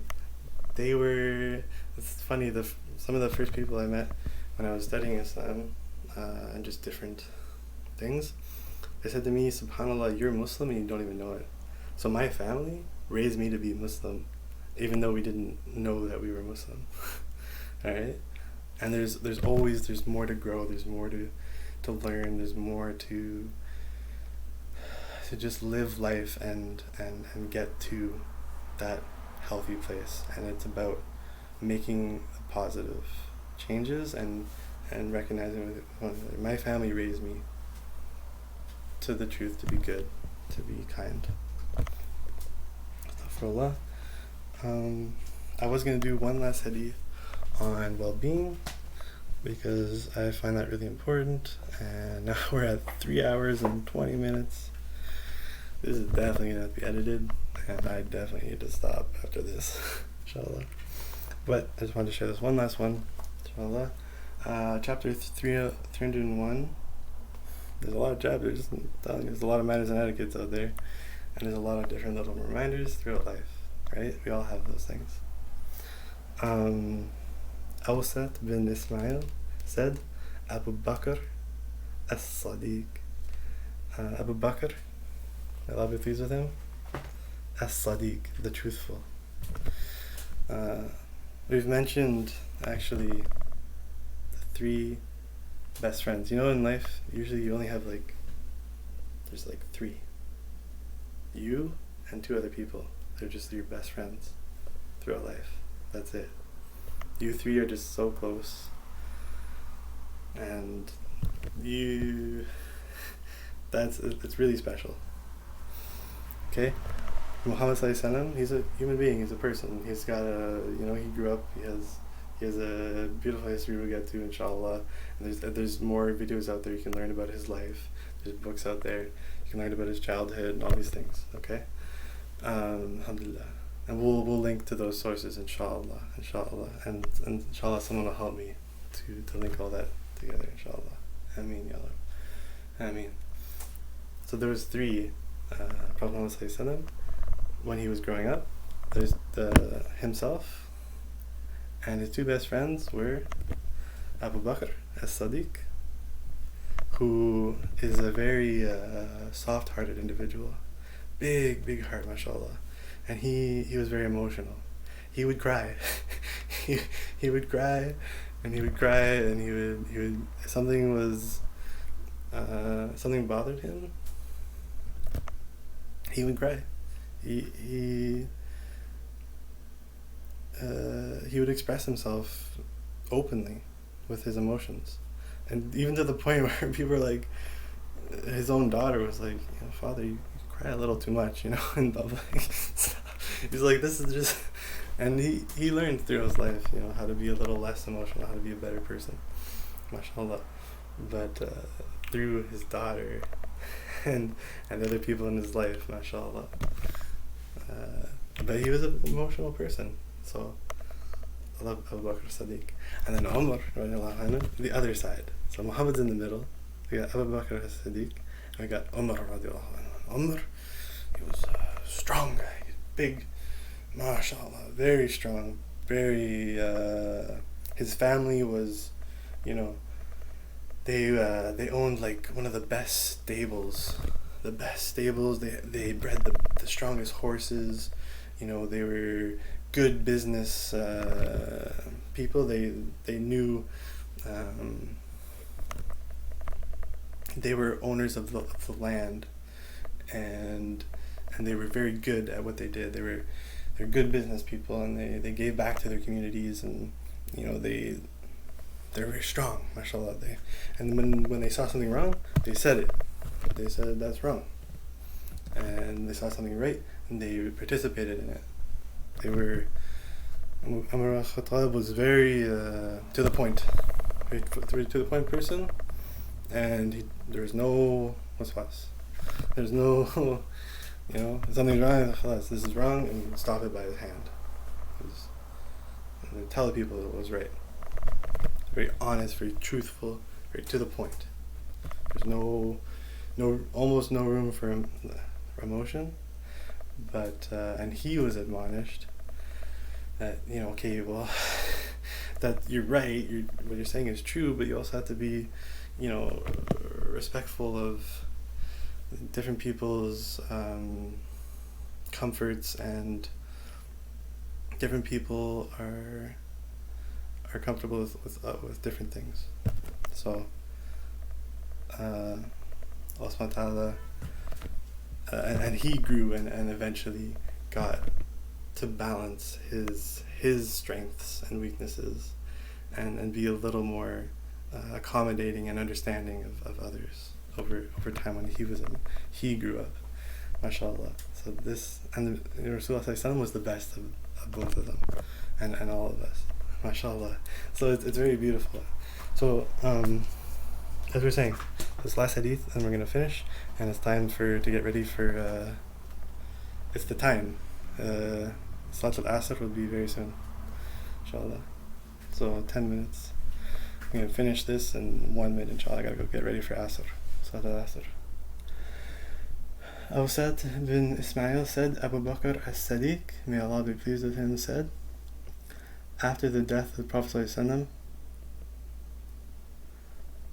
I started this hadith earlier, didn't I? We're going to finish it, and we're going to finish this, inshallah.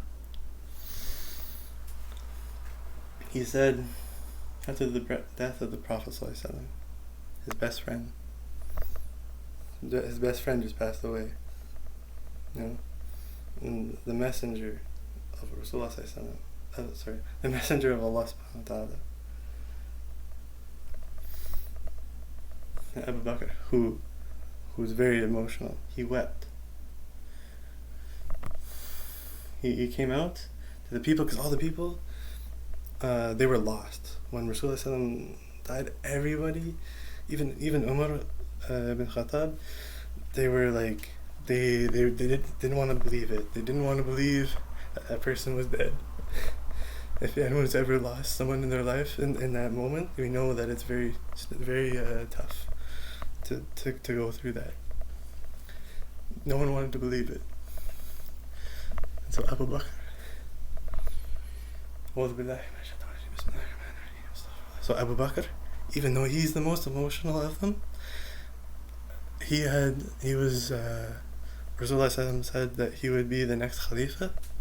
He would be the one to lead the people after Muhammad passed away, in preparation, as we should all prepare ourselves for our death, and make sure we have a will, and then we make sure that everyone who we leave behind us is taken care of and everything. So Abu Bakr had been prepared for this moment, and even though he was the most emotional, he saw all the people and what the emotions that they were going through, and he understood them, and he understood that what was right. So he went out and he stood,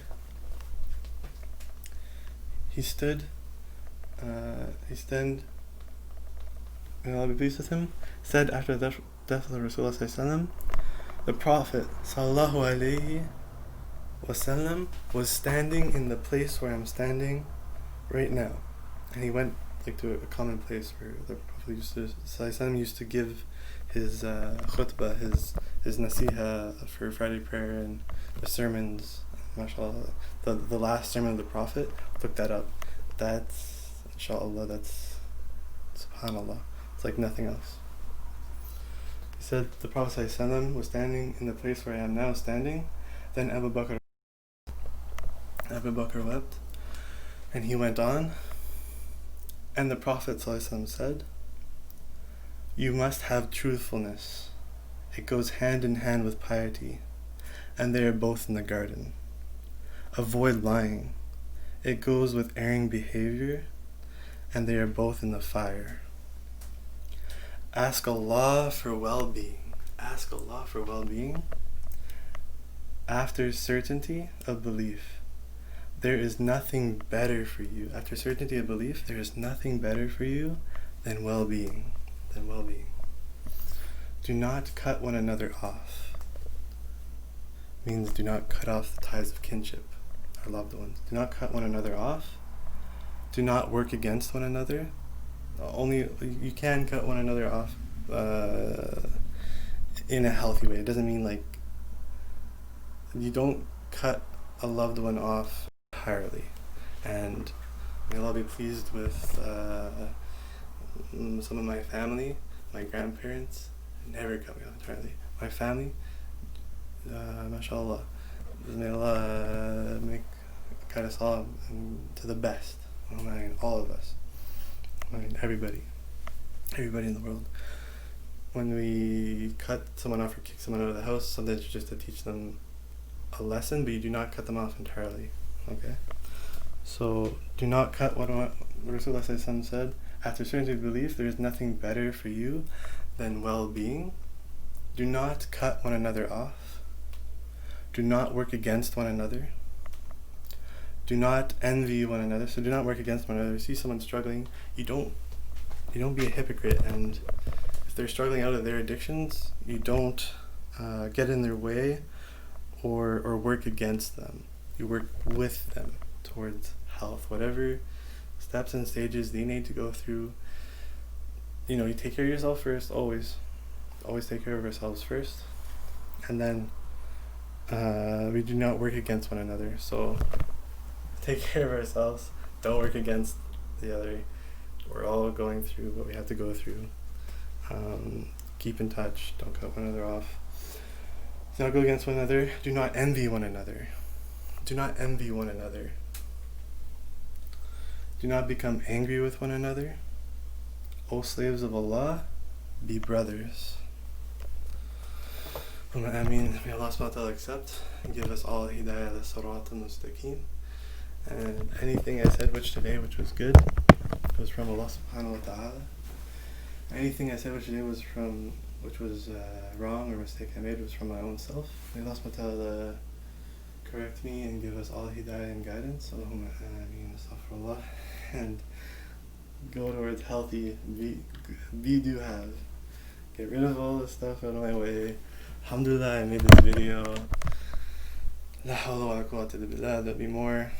Time to put it away and go refresh. Go refresh and Insha Allah. Bismillah. وقول قوله ونستغفر الله ونتوب إليك. لا إله إلا الله. Alhamdulillah. Barakallahu feekum. Wassalamu alaikum wa rahmatullahi wa barakatuh.